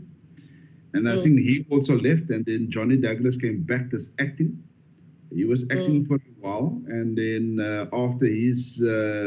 after the municipality appointed Dr. Fatala, Johnny Douglas then left. Dr. Fatala is currently still there, but he's on suspension. And then obviously, while Dr. Fatala was on suspension, Dr. Michelle Grutz was acting as municipal manager. And obviously she left last week. And then obviously the existing MM, Dr. Louis Keppers, has been appointed as acting MM. So I think he has been appointed Thursday last, if I'm correct. I'm speaking under correction. So it's just a week. It's less than a week old, Mr. Louis Keppers. Okay. So that's what we wanted to understand, so that I think it assists us as a committee to understand the extent and the nature of the problems that are there. So can you proceed, Ms. Bernard? Kleza was counting to tell me it's 1, 2, 3, 4, 5, 6, 7, 8. Mine is 8. Yours is 7. Okay, 8. Sure. So we were asked by one of the acting municipal managers at the time, Mr. Johnny Douglas, to come in and do this diagnostic assessment. So how it works, Madam Chairperson, is we pull together a team consisting of ourselves, the Provincial Treasury, Department of Housing, Environmental Affairs, whoever are the departments that has a role to play. We visit the municipality for a few days, and we literally check everything in terms of their operations, and then we come up with findings in terms of what is functioning well and what's not functioning well, and then we also come up with a support plan to fix the things or to improve the things that may be not functioning that well. So we went in 2018, Honourable Chairperson, and just to indicate that at the time, the following things were identified just as a high-level findings, and I want to just draw the attention of the committee to that, because if you saw the presentation that we prepared for this evening, you will see that's more or less the same things. That's why we're saying the messages are quite persistent. It says to stabilize the leadership team, both at the political and at the administrative level, to try and fill the outstanding critical vacancies, dissatisfaction, which needed to be resolved. They had some cash flow issues. There was a lot of outstanding disciplinary issues, and there was also some issues pertaining to the planning tribunal. So, Chairperson, we finalized the report. We presented it to the MACO. They then appointed a municipal manager, and to our understanding, Chairperson, some of these recommendations have not been implemented to date. And then we were there during May this year by the acting municipal manager, Dr. Gratz, to repeat the process and to undertake a diagnostic assessment again. And what the members can see from the presentation that we prepared is that some of the findings are exactly the same. In actual fact, Miss Bernard. Yes, ma'am. When did the acting MM approach you again? When was it? It was in May this year, ma'am. May this year? Yes. The acting MM, it's after the suspension of the MM, if I'm correct? Yeah. Okay. We actually, the team responded quite quickly, ma'am, to finalize this piece of work, yes. So, ma'am, then once again, we've raised some of the findings. The findings are more or less the same. In actual fact, we also found that there are some cash flow issues that the municipality is facing that was discussed a little bit earlier. Once again, also the high turnover in the administration is causing for the administration not to be stable. So we've prepared quite a detailed report. As my HOD indicated, we must still present it to the council. But what we actually, Honourable Chairperson, are proposing is what we call a support package or a support plan that will stand on two legs. The first one is a financial leg to it. So that will be a comprehensive financial support plan with certain actions in it, which is detailed in the presentation. And then always the other leg stands on what we call a comprehensive package, and there we look at measures to stabilize the organization. So it says full critical posts, address some of the HR matters, some of the disciplinary matters, look at some of the service delivery issues. So the plan stands on two legs. Like my HOD indicated, we haven't yet had the opportunity to present our findings as well as the proposed plans to the council, but I think importantly on the presentation that we sent, maybe slide 12 is important, is to say what we are suggesting and proposing to NISNA is to say when we look at the urgency of these matters, it's recommended that the council consider the findings that was made by the team and also the adoption thereof of the plan that's standing on the two legs. And what we then do, Chairperson, importantly, is we come in together with COCTA, national COCTA colleagues, Provincial Treasury, Department of Human Settlements, and everybody that has a role to play in the municipality. We bring these resources forward that we then put together. So this is the proposal that we will be making to the council, Honourable Chairperson, and some of the findings and just more or less how it works. I hand back to my HUD then, Chairperson. It's fair enough, Eda. It's fair enough. Actually, maybe before you come in, I have a question. Honorable Chair. Also, you will come. There is Keza also who needs to follow up. This question is not yet answered. Right. I have a question here to say, is it not a waste of resources? Because you are the one who are telling us 2018 you did this diagnostic report. Then in 2022 years, that report was neither adopted nor implemented. If it was adopted, it was never. In fact, it's your own assertion here on page. I saw that it's page 3, to say there was never adopted. No, the action plans implemented. Again, you went there again upon the request of the acting MM.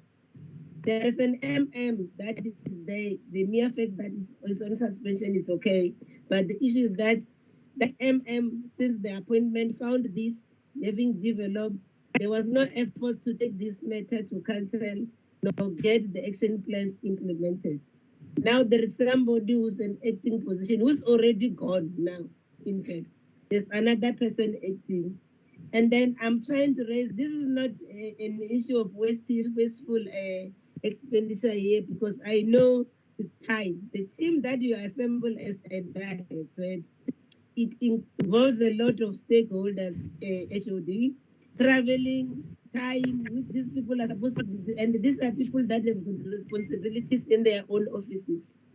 To going there, maybe you must tell us now, because you are still going to take it to council for adoption. And the way Eda has put it, similar things that they've raised, like your own assertion on slide number 3, that had they implemented the recommendation of the diagnostic report that you gave them 2018, it's still the same council, safe to say that, as you have said, it's only administration and maybe and the political leadership that has changed. So I'm trying to say then, what guarantee then makes you that this current one is going to be implemented? There's a and in that order. No, thank you, Chair. My question is related. Yes, Chair, I'm here. My question related to, can you hear me? Oh my God. My question related to the municipal. Yeah. You can switch off your video, you will be better. If you switch off your video, you can be better. Use the audio. Okay, my question is related. Can you hear me now, Chair? Yes, I can. We can. Okay, all right. No, my question, which was not answered, related to the Municipal Public Accounts Committee. What is its strength in that municipality, mayor and the province? Because such things like the tender irregularities that have been issued out, implicating some people that are part of the administration in your municipality, should speak to the strengthening of the Municipal Public Accounts Committee there in your municipality. What is its strength there? And going forward, Mayor, how would you put measures in place so that this particular mayoral committee structure can actually bite, can have some teeth in terms of clamping down on corruption? That's the one. Thank you, Chair. Honorable Hadebe. Thank you. Yes, no, thank you, Honorable Chair. As I've indicated earlier on, my apologies, I joined the meeting very late because of the plenary that took place in Parliament. So I've missed out on some of the issues. The issue that I wanted to clarity on is in relation to what the HOD team has articulated in relation to the plan that will soon be tabled to council. And I get an understanding whether or not that plan has it been tabled to the political leadership of the municipality, the MACO, and if so, what is the fee or indication from the leadership? Are they buying into the plan? Because I think that before going to council, at least the political leadership of the municipality needs to indicate whether or not and interact with the plan so that to give guidance. Chair, I might not know everyone within that municipality, and as it been indicated that the acting municipal manager is only 8 days. Fortunately, I've once worked with him as a executive director, and I have faith in his leadership, given he's committed when I was a councillor at some point in another municipality. So hence I'm interested in getting a sense of the view of the political leadership in relation to the proposed plan, because I believe that it's that leadership that we need to guide the municipal council as an executive authority of the municipality. Thank you. Okay. To you, HOD, then the municipality will comment. I think they will also comment on the functionality of the impact.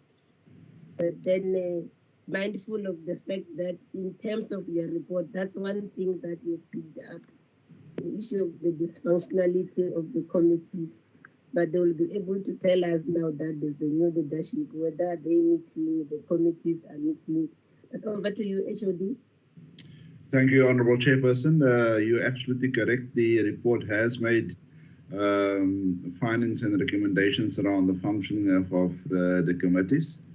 And that was also sort of discussed with the previous MM, who also confirmed that there are challenges with the functioning of the committees, particularly also we've made a finding in that regard, and I've made certain recommendations around it, and it will be part of the plan to support the municipality in that regard.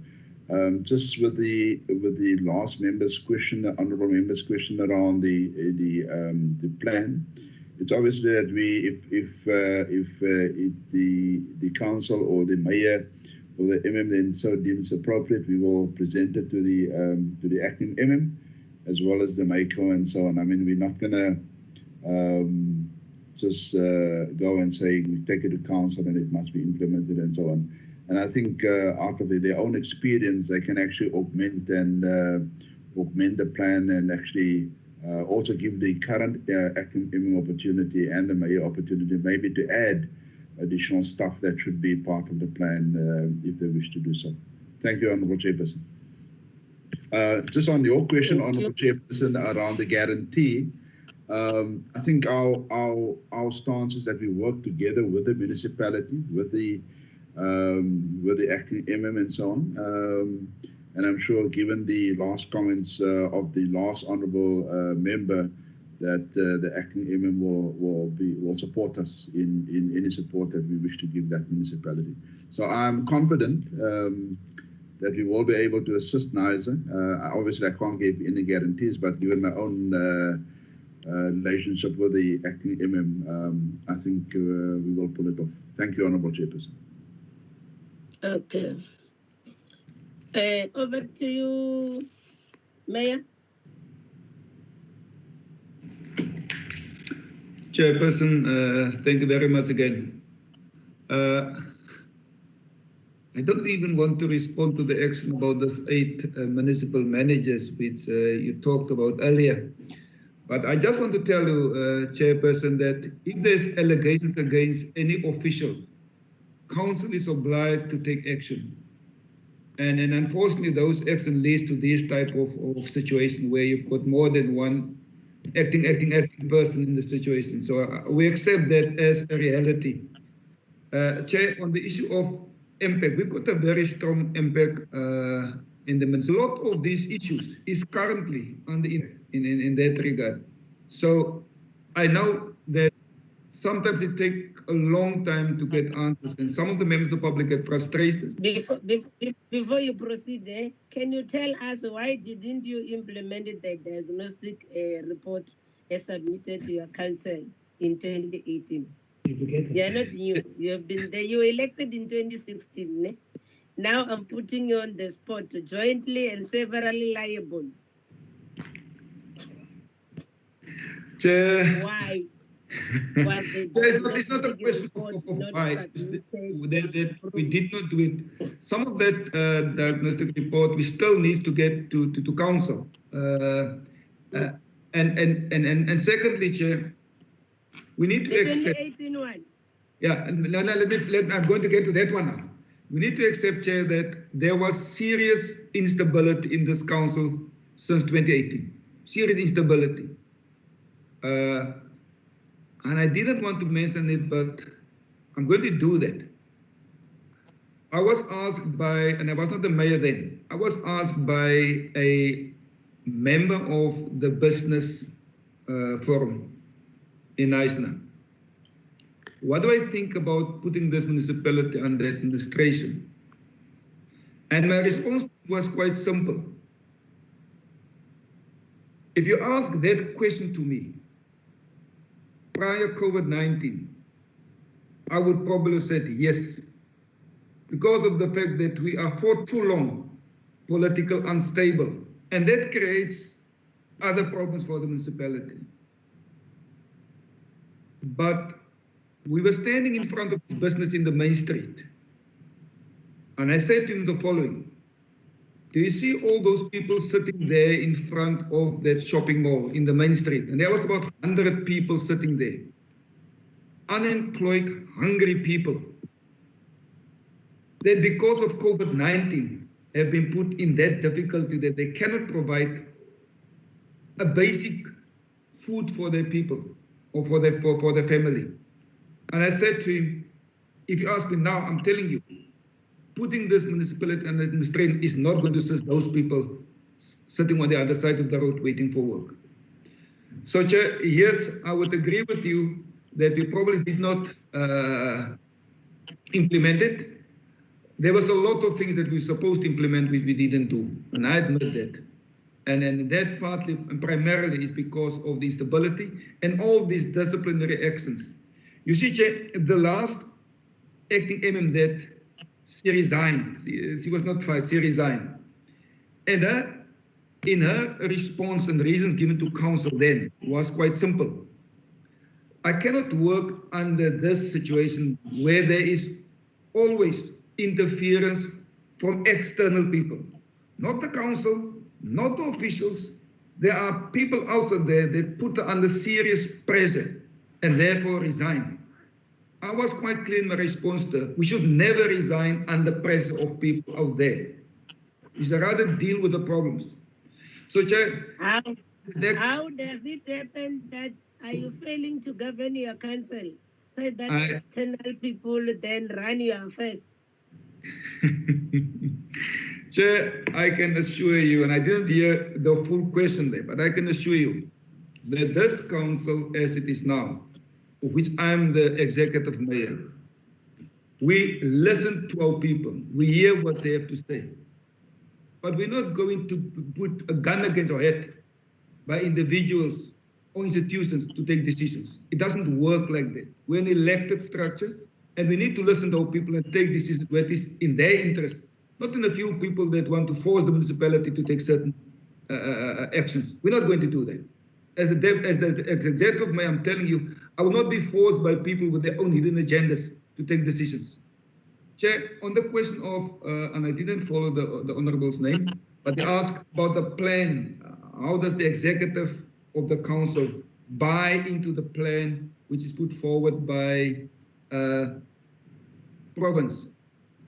As alluded by the acting MM, we were quite clear that we need to, with the support of province, accept their commitment and our commitment to turn this town around, because we need our people to understand that we are serious in getting Knysna back to the town that was mentioned by previous President Zuma. In one of his speeches, he mentioned Knysna to be one of the best run municipality. We will get back to that. And we know it's going to be difficult, but there's no way that I can tell you here that the spirit of this town and the people of this town don't want this town to get back to its former glory. So yes, we will go to implement all the agreements that we agreed with province and with provincial treasury and make sure that the turnaround strategy is working for the interest of the municipality and the people of Knysna. Thanks, Chairperson. Oh, it gives comfort. Honorable Adewe, your hand was up. Yes, Chair. No, I wanted to say to the executive mayor, I think it gives comfort to get the sense and commitment from your side as a political head of that municipality. Like I said earlier on, I have faith in your acting municipal manager, given what he has produced in the other life where we interacted with him. and I'm hoping he won't disappoint even this time around.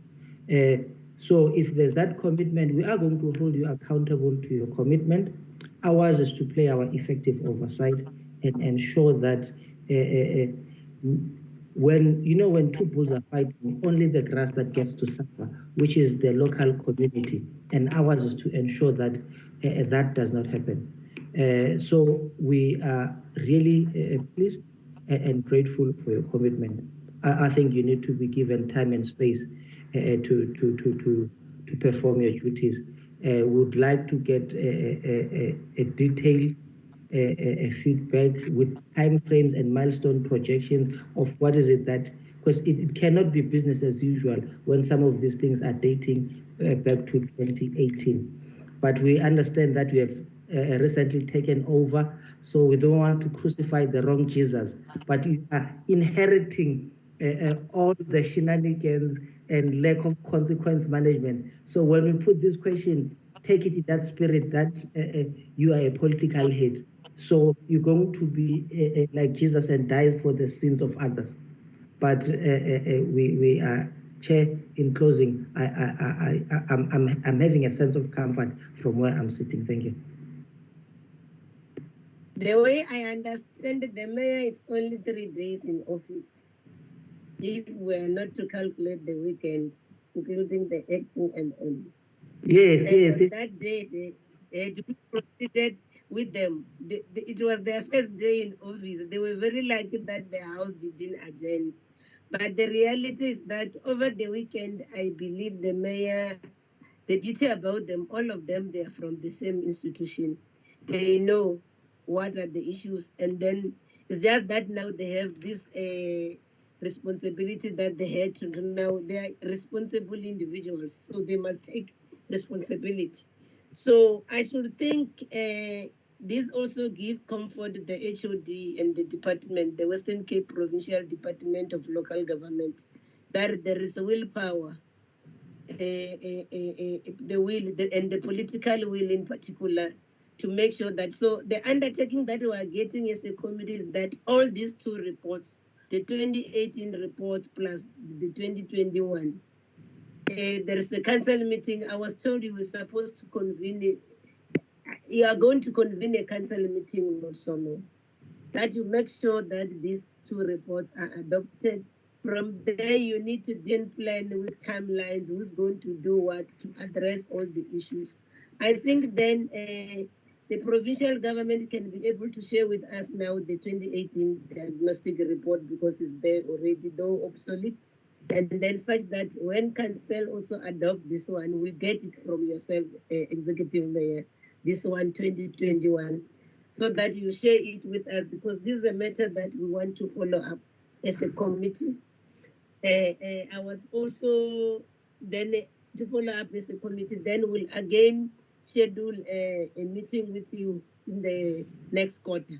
I think we're going on recess as Parliament from the 27th up to the 27th of July. When we come back, then at least you will have had time to settle and also attend to all these matters. You're going to come and brief us now on the state of the municipality, your own situational analysis based also on the diagnostic reports in terms of Section 154 as conducted by the Western Provincial Department of Local Government. Then so that you come, so that we are able to address all these issues. Like you said, I'm inspired by your words to say you want to get things going.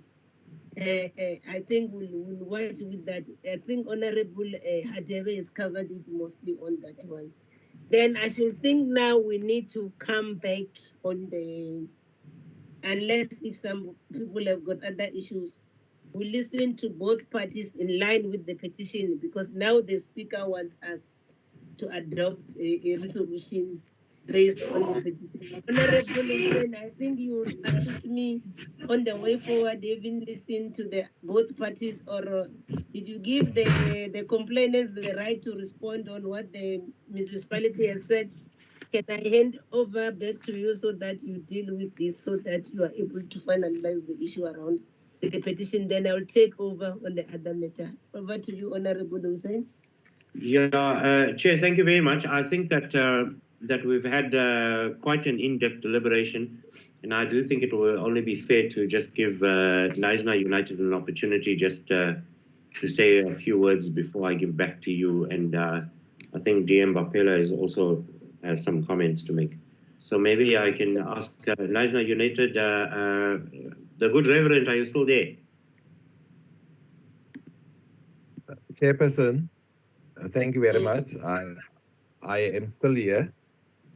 And the chairperson, Matambi, thank you very much that you are also here.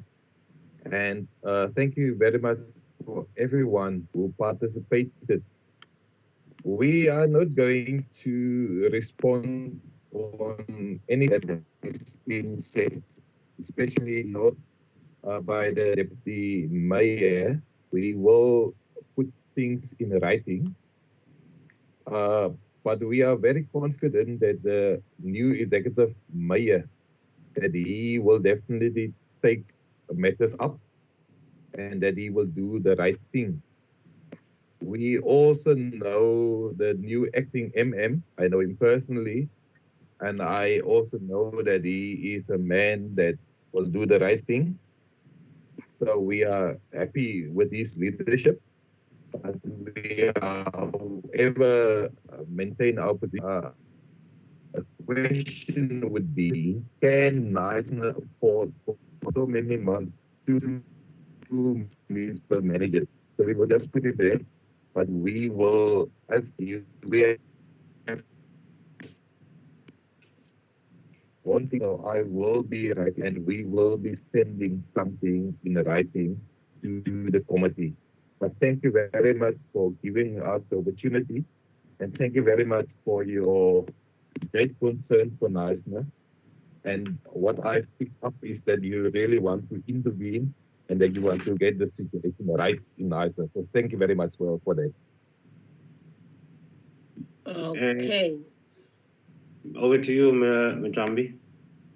Yeah, I think then we'll have to consider the report as a committee based on what has been put before us.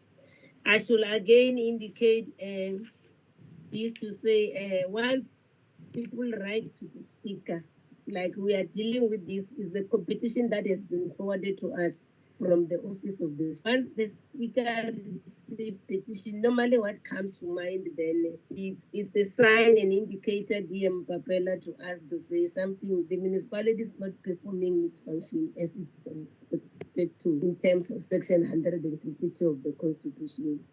Yes, that's why you see us normally holding hearings of this nature. And to the Deputy Mayor, you must take it easy. For us to hold hearing of this nature is to just solely to get to the bottom of this matter. And then I can assure you with this committee of ours, there's no political grandstanding or politics. We are all united, both parties. It's one objective to make local government work. That's our motto here. And then when we deal with matters, all of us were concerned about the people on the ground that must receive the services from the municipality.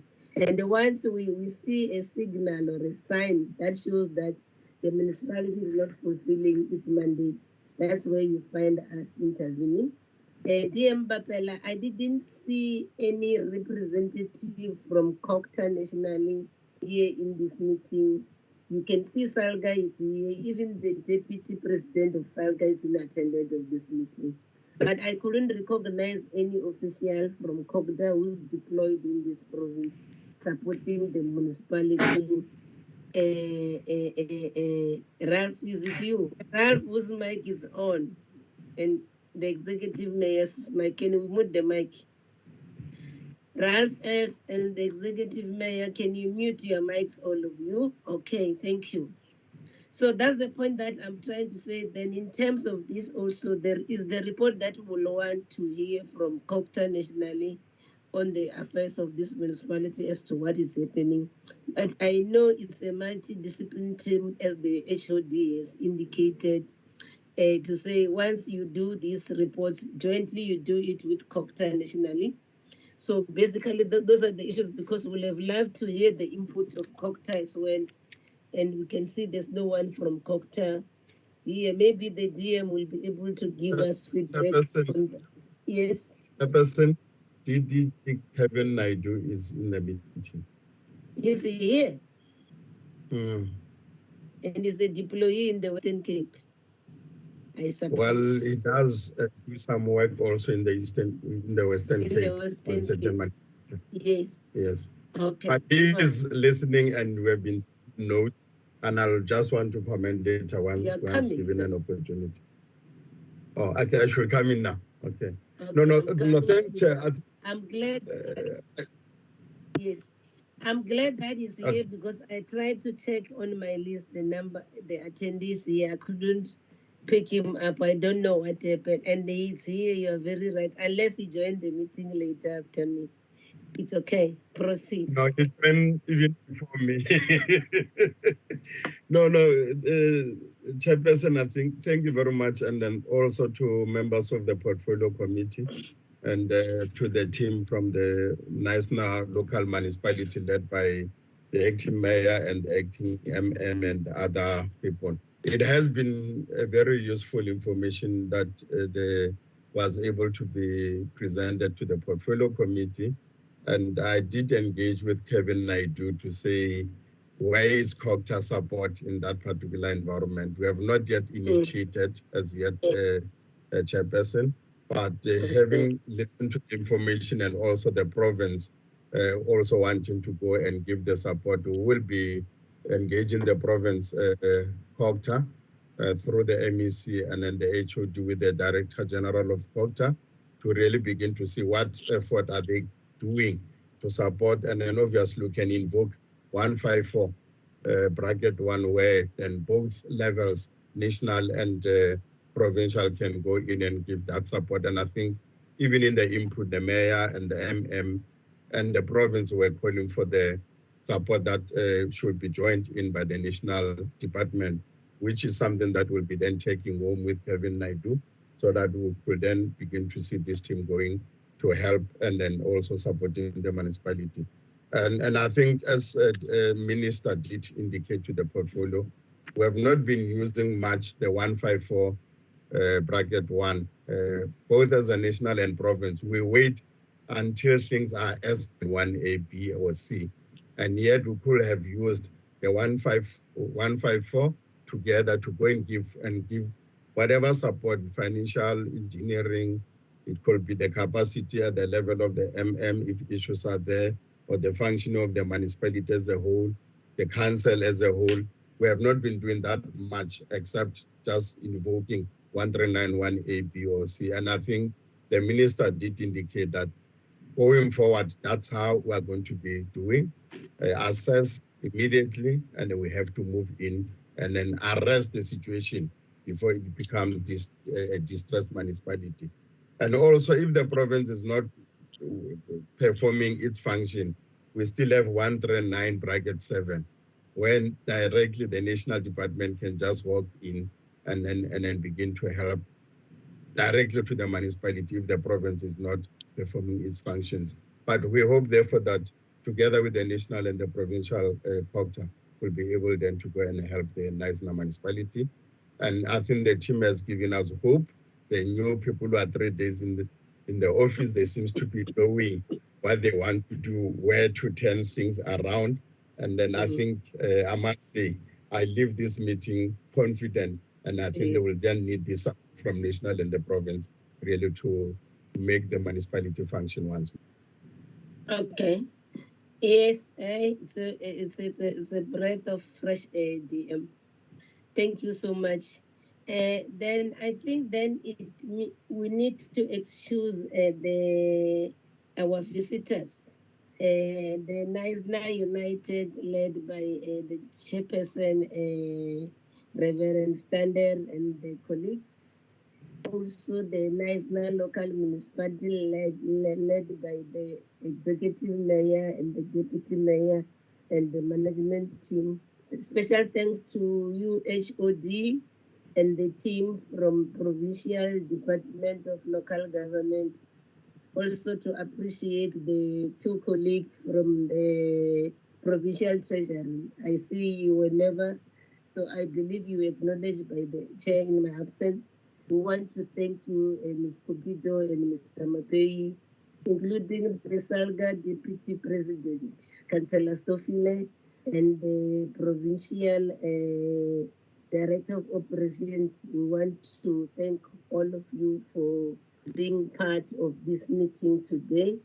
Let's have indicated that we are going to deliberate on this petition and then report back to the Office of the Speaker based on our interaction, and we'll still await your written submission as you've promised, Reverend Standard, that you're going to respond in other issues in writing. That will be much appreciated. Also, thanks for the confidence that you are trying to tell us now with regard to the current leadership of the municipality. So the issue of the petition then gets agenda. Can I request committee members not to log out so that we can consider and adopt the other petitions that we have already dealt with? So can we excuse our guests, the committee members who are remaining in attendance? You know all yourselves, dear, you're part of the committee, you know. We're just excusing the guests. Thank you, colleagues. Thank you, Chairperson. You are excused. We are going to meet you again, Naisna Municipality and the provincial local government in the next term, as I've indicated, for progress. Thank you, Chair. Thank you, Chair. We also thank you. Thank you, thank you.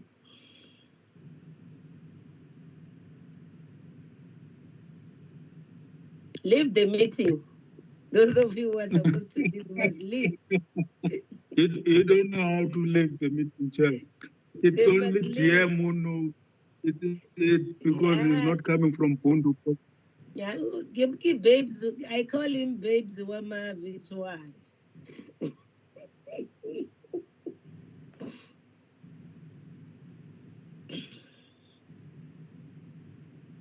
Okay, colleagues, I think I've checked. Mr. Stender, can you leave my meeting, please?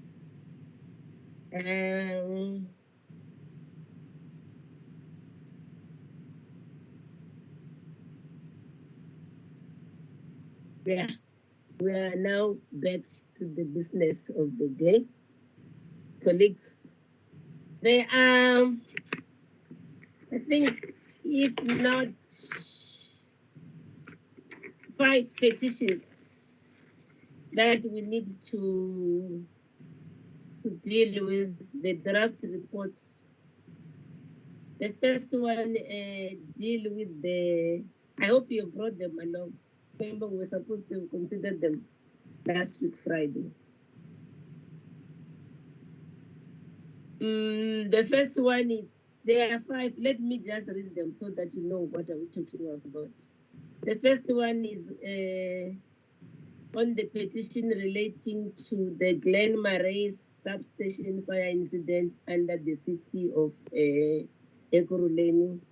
The petition from Honorable Michael Waters. Then the second one is the petition pertaining to the numerous power outage in Boksburg and Jamestown under city of Ekurhuleni. The same submitted by Mr. Waters, Honorable Waters from the DA. And then the third one is a petition relating to public participation and legislative compliance in a proposed housing development in Alberton under the city of Ekurhuleni. This one was submitted by Honorable D. Bergman from the DA.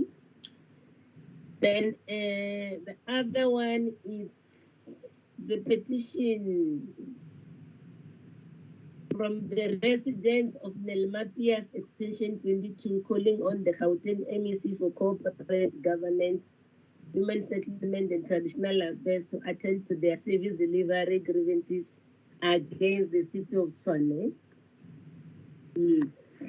Then the other one, being the last one, is the petition relating to the illegal occupation of stand 1/122, number 42, 2nd Avenue, Alberton North, under the city of Ekurhuleni. Is the petition from Mr. Velibasen. Mr. Velibasen is a member of parliament as well, eh? No, pertaining to the illegal occupation of stand 1224.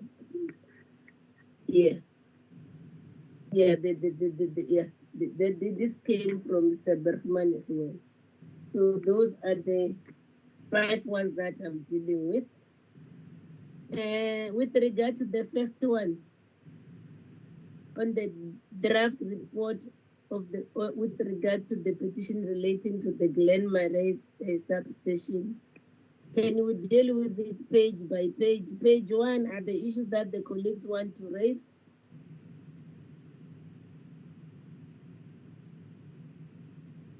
Colleagues, is page 1 okay? Proceed, Chair. Silence means concern, if not confused.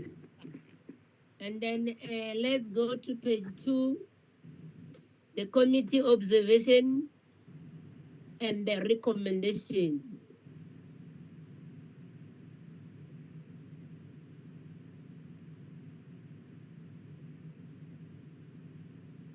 Can I get the mover and the seconder of the report?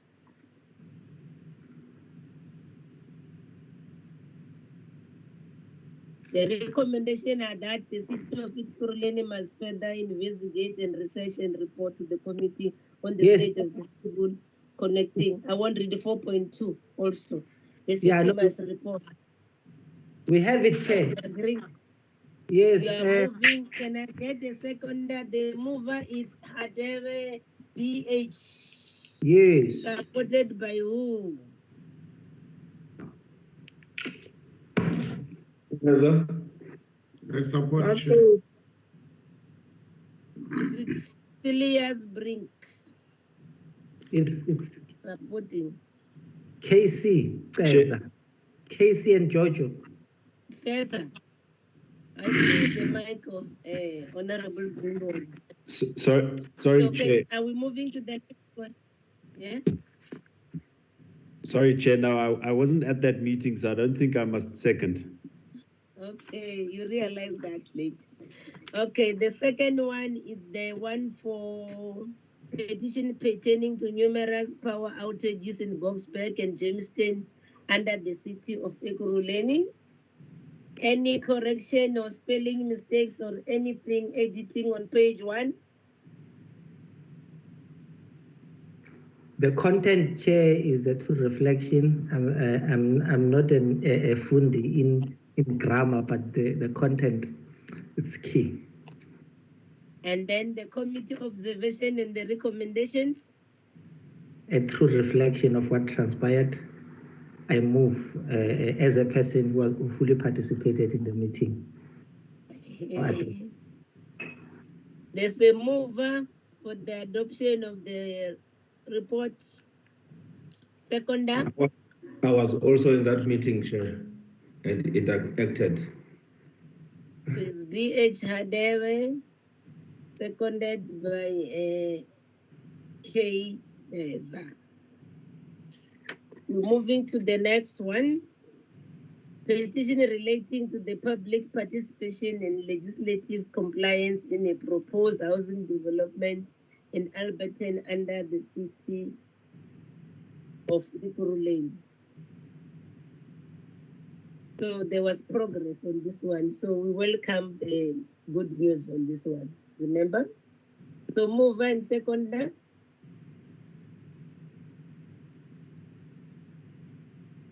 Can we get a mover for the adoption? The report. Colleagues. I don't want to make it my meeting, Chair. I move in absentia of colleagues. Perhaps they're still perusing, but I move. BH Hadebe moving, seconder.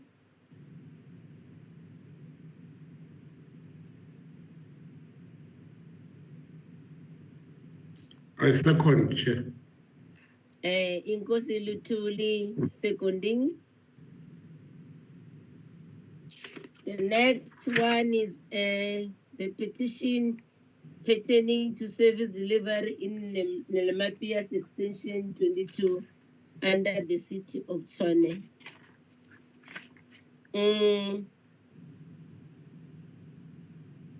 Yes, this is the structure of the report and the response by the city of Tshwane on page 1. The committee observation and the recommendation. With regard to 5.3, the colleagues, you could have seen a response by the Human Settlement Department from Gauteng. It was addressing an irrelevant matter. We had since written to them for them to give us a clear action plan, because instead of them addressing the 1,330 houses that are occupied by those people with disability and the most vulnerable community, they were talking about the 550 rental hostels that are hijacked, instead of talking to the 1,330 houses that has been occupied by these people since 2009 or 8 years. So we had since responded to this correspondence. Until is there any feedback?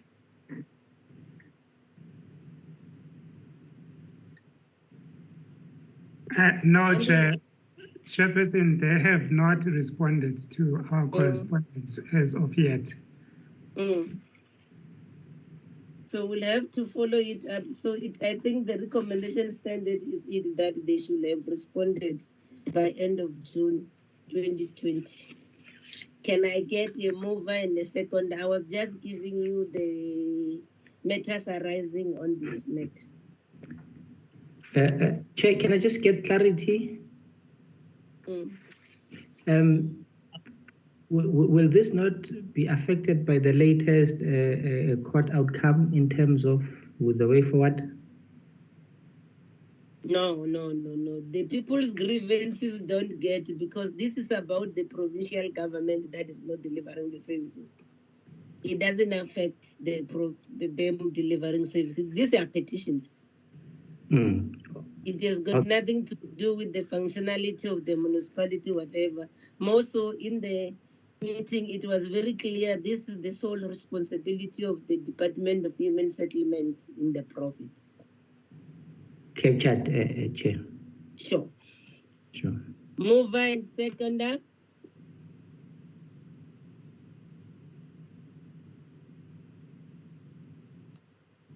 Mato. Chair. Yes, is it Teza moving? No, it's Brink. Oh, Brink, yes. I think Matlo wants to be moved, but I will second. Okay. Okay. You can even move, Brink. There's nothing wrong with you moving. In fact, you are the mover. Matlo is the second. Okay, but it was her issue, so I don't want to own it, but I will move. Oh, yeah. On that note, then I agree. Okay. Honorable Tlo, seconded by Honorable Brink. Yes. Yes. Then we're moving to the last one. The last one is a petition relating to the illegal occupation of stand 1/1224 number 42 2nd Avenue, Alberton North. Then the response from Ekurhuleni is on page 1. And then the committee observations there then the recommendation is that the committee should bring involved in what 37 issue, including the holding within 3 months of the adoption of this report. And then that from the city of Kuruleni, the executive mayor should initiate the process of starting engagement with all involved. And then the housing provincial department of human settlement and traditional affairs must assist the executive mayor where required. Can I get a mover and a seconder of this report? Yes, Chair, I move it's a true reflection, given that the provincial government is the asset owner of that property. I move it's a true Department of reflection. Education. Yes. I move for the adoption, Chair.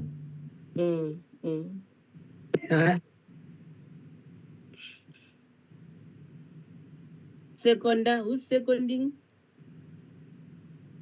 Can I get a seconder?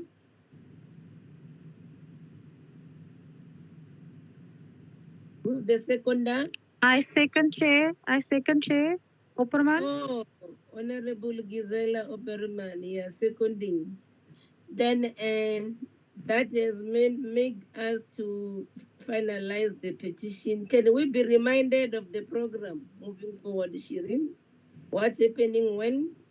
I was trying to browse it quickly before we adjourn the meeting. It's very key that we remind the colleagues as to what's happening. Oh, I got it here. Yeah, because I saw, Chair, that tomorrow. You have it, Oh. I have it now here. Tomorrow is Thursday. We are receiving a briefing by Nelson Mandela Municipality Bay on COVID-19 response plans. Then Friday, no meeting. Tuesday is the Western Cape Provincial Government on its COVID-19 response plan. Then Wednesday is the petitions from Zanini. And then Thursday and Friday, we are finalizing the deliberation on the local government municipal system amendment bill. That's how it looks like. Yeah. Was there a problem, Honorable Adebe, with tomorrow? Then I'm saying we're looking forward to the Nelson Mandela Bay. Hopefully, we won't see the return of the Mac. No, on a serious note, but I will attend. It's only that the meeting is clashing with SCOPA. We are also receiving a briefing from ESCOM, but I'll prioritize this committee for obvious reasons. For obvious reasons. I don't know what's that. You say that. No, because Tell this us, has. ESCOM, you are not letting question ESCOM. Yeah, no. ESCOM, you should tell us. We know you are given focus areas there. Yeah, no. When I'm saying for obvious reasons, the matter of SCOPA, it was just decided recently, and this has been a plan in advance. So it wouldn't make sense for me to neglect that. Take advantage of what we have got a proposal for oversight the first 2 weeks. Yes. When we reopen, it's committee weeks, the two of them, that week of the 27th and the next week that ends on the 14th. Those 2 weeks. I think we've done enough work, committee colleagues, since COVID. If there has to be, we've been working 24/7. You remember there were days where we were working almost every day. You remember that, colleagues. So I think it's high time we need to go to the ground and check. We'd already agreed on the type of which priority areas, Shirin. You were taking notes that other day when we were discussing. So can we make sure that before Parliament rises, we do all the proper application? I think then you must use these remaining days to do the codes if there will be financial application, so that by next week we have made all the proper applications, so that when we reconvene on the 27th, this is the 27th of July, post the constituency period. Then we know we are going where the committee led to. Any other issue, colleagues? I was thinking also when we do oversight, but I'm subject if I'm unable to your if you agree. If we'll be going to a technique, for instance, like we'll have listened to the Western Cape provincial government while we're in Tekwin, can you put a slot for the, what do you call it, KZN province to also come and brief us the way Western Cape will have done that. In our program, we should do that also to tap in, because these cities, they belong to, we need to also understand the view of the provincial government in responding to this. And you must recall, you will recall, colleagues, when we reconvene post the constituency period, we'll be at the peak hour of this pandemic. We'll be at the peak. Ne? So that's why I'm saying we'll follow suit. When we go to Gauteng, the Gauteng provincial government must come and brief us. We'll do our oversight during the day, whatever. Then when we come in the evening, we'll sit like these virtual meetings. Then the Gauteng government must brief us. Or even if it's not virtual, a boardroom, as long as we observe the social distancing, just limited number of people. We won't want people who are accompanying others to just come and sit and not say anything, so that we comply with the social distancing requirements. So that's what I want us to do. I fully concur, Chair, because the President this evening has announced that board meetings and conferences are now allowed under strict regulation. So I concur with you. So that will give us a breather on this virtual, because some of us were beginning to get reading classes. Okay, because of the visual. Then we're sorted. Shirin, whatever you do, when you go, then don't book venues, because that's what wastes our money. The next thing won't be having a budget. Just ask the provincial government to give you the facility, or that municipality which we are visiting, they can borrow you their council chamber. Then we can utilize that facility to save on the cost and everything. Agreed. Noted, Chair. Somebody agreed. Who has got a different view, so that we also start to hold this provincial government. It's within our mandate as a committee to do that. Agreed. Any other suggestions, colleagues, towards the oversight? Can you do it in writing and send it to Shirin latest by end of business? In fact, we are meeting tomorrow. Yeah, you should do that when we adjourn the meeting tomorrow, so that the following day Shirin should start to do the applications and all the logistics that are related with Martins to that effect. Agreed? Agreed, Chair. We're looking for Nkosili to host us in KZN. Oh, yeah, you must pay a bride there in your farm. No problem. Don't even worry about that.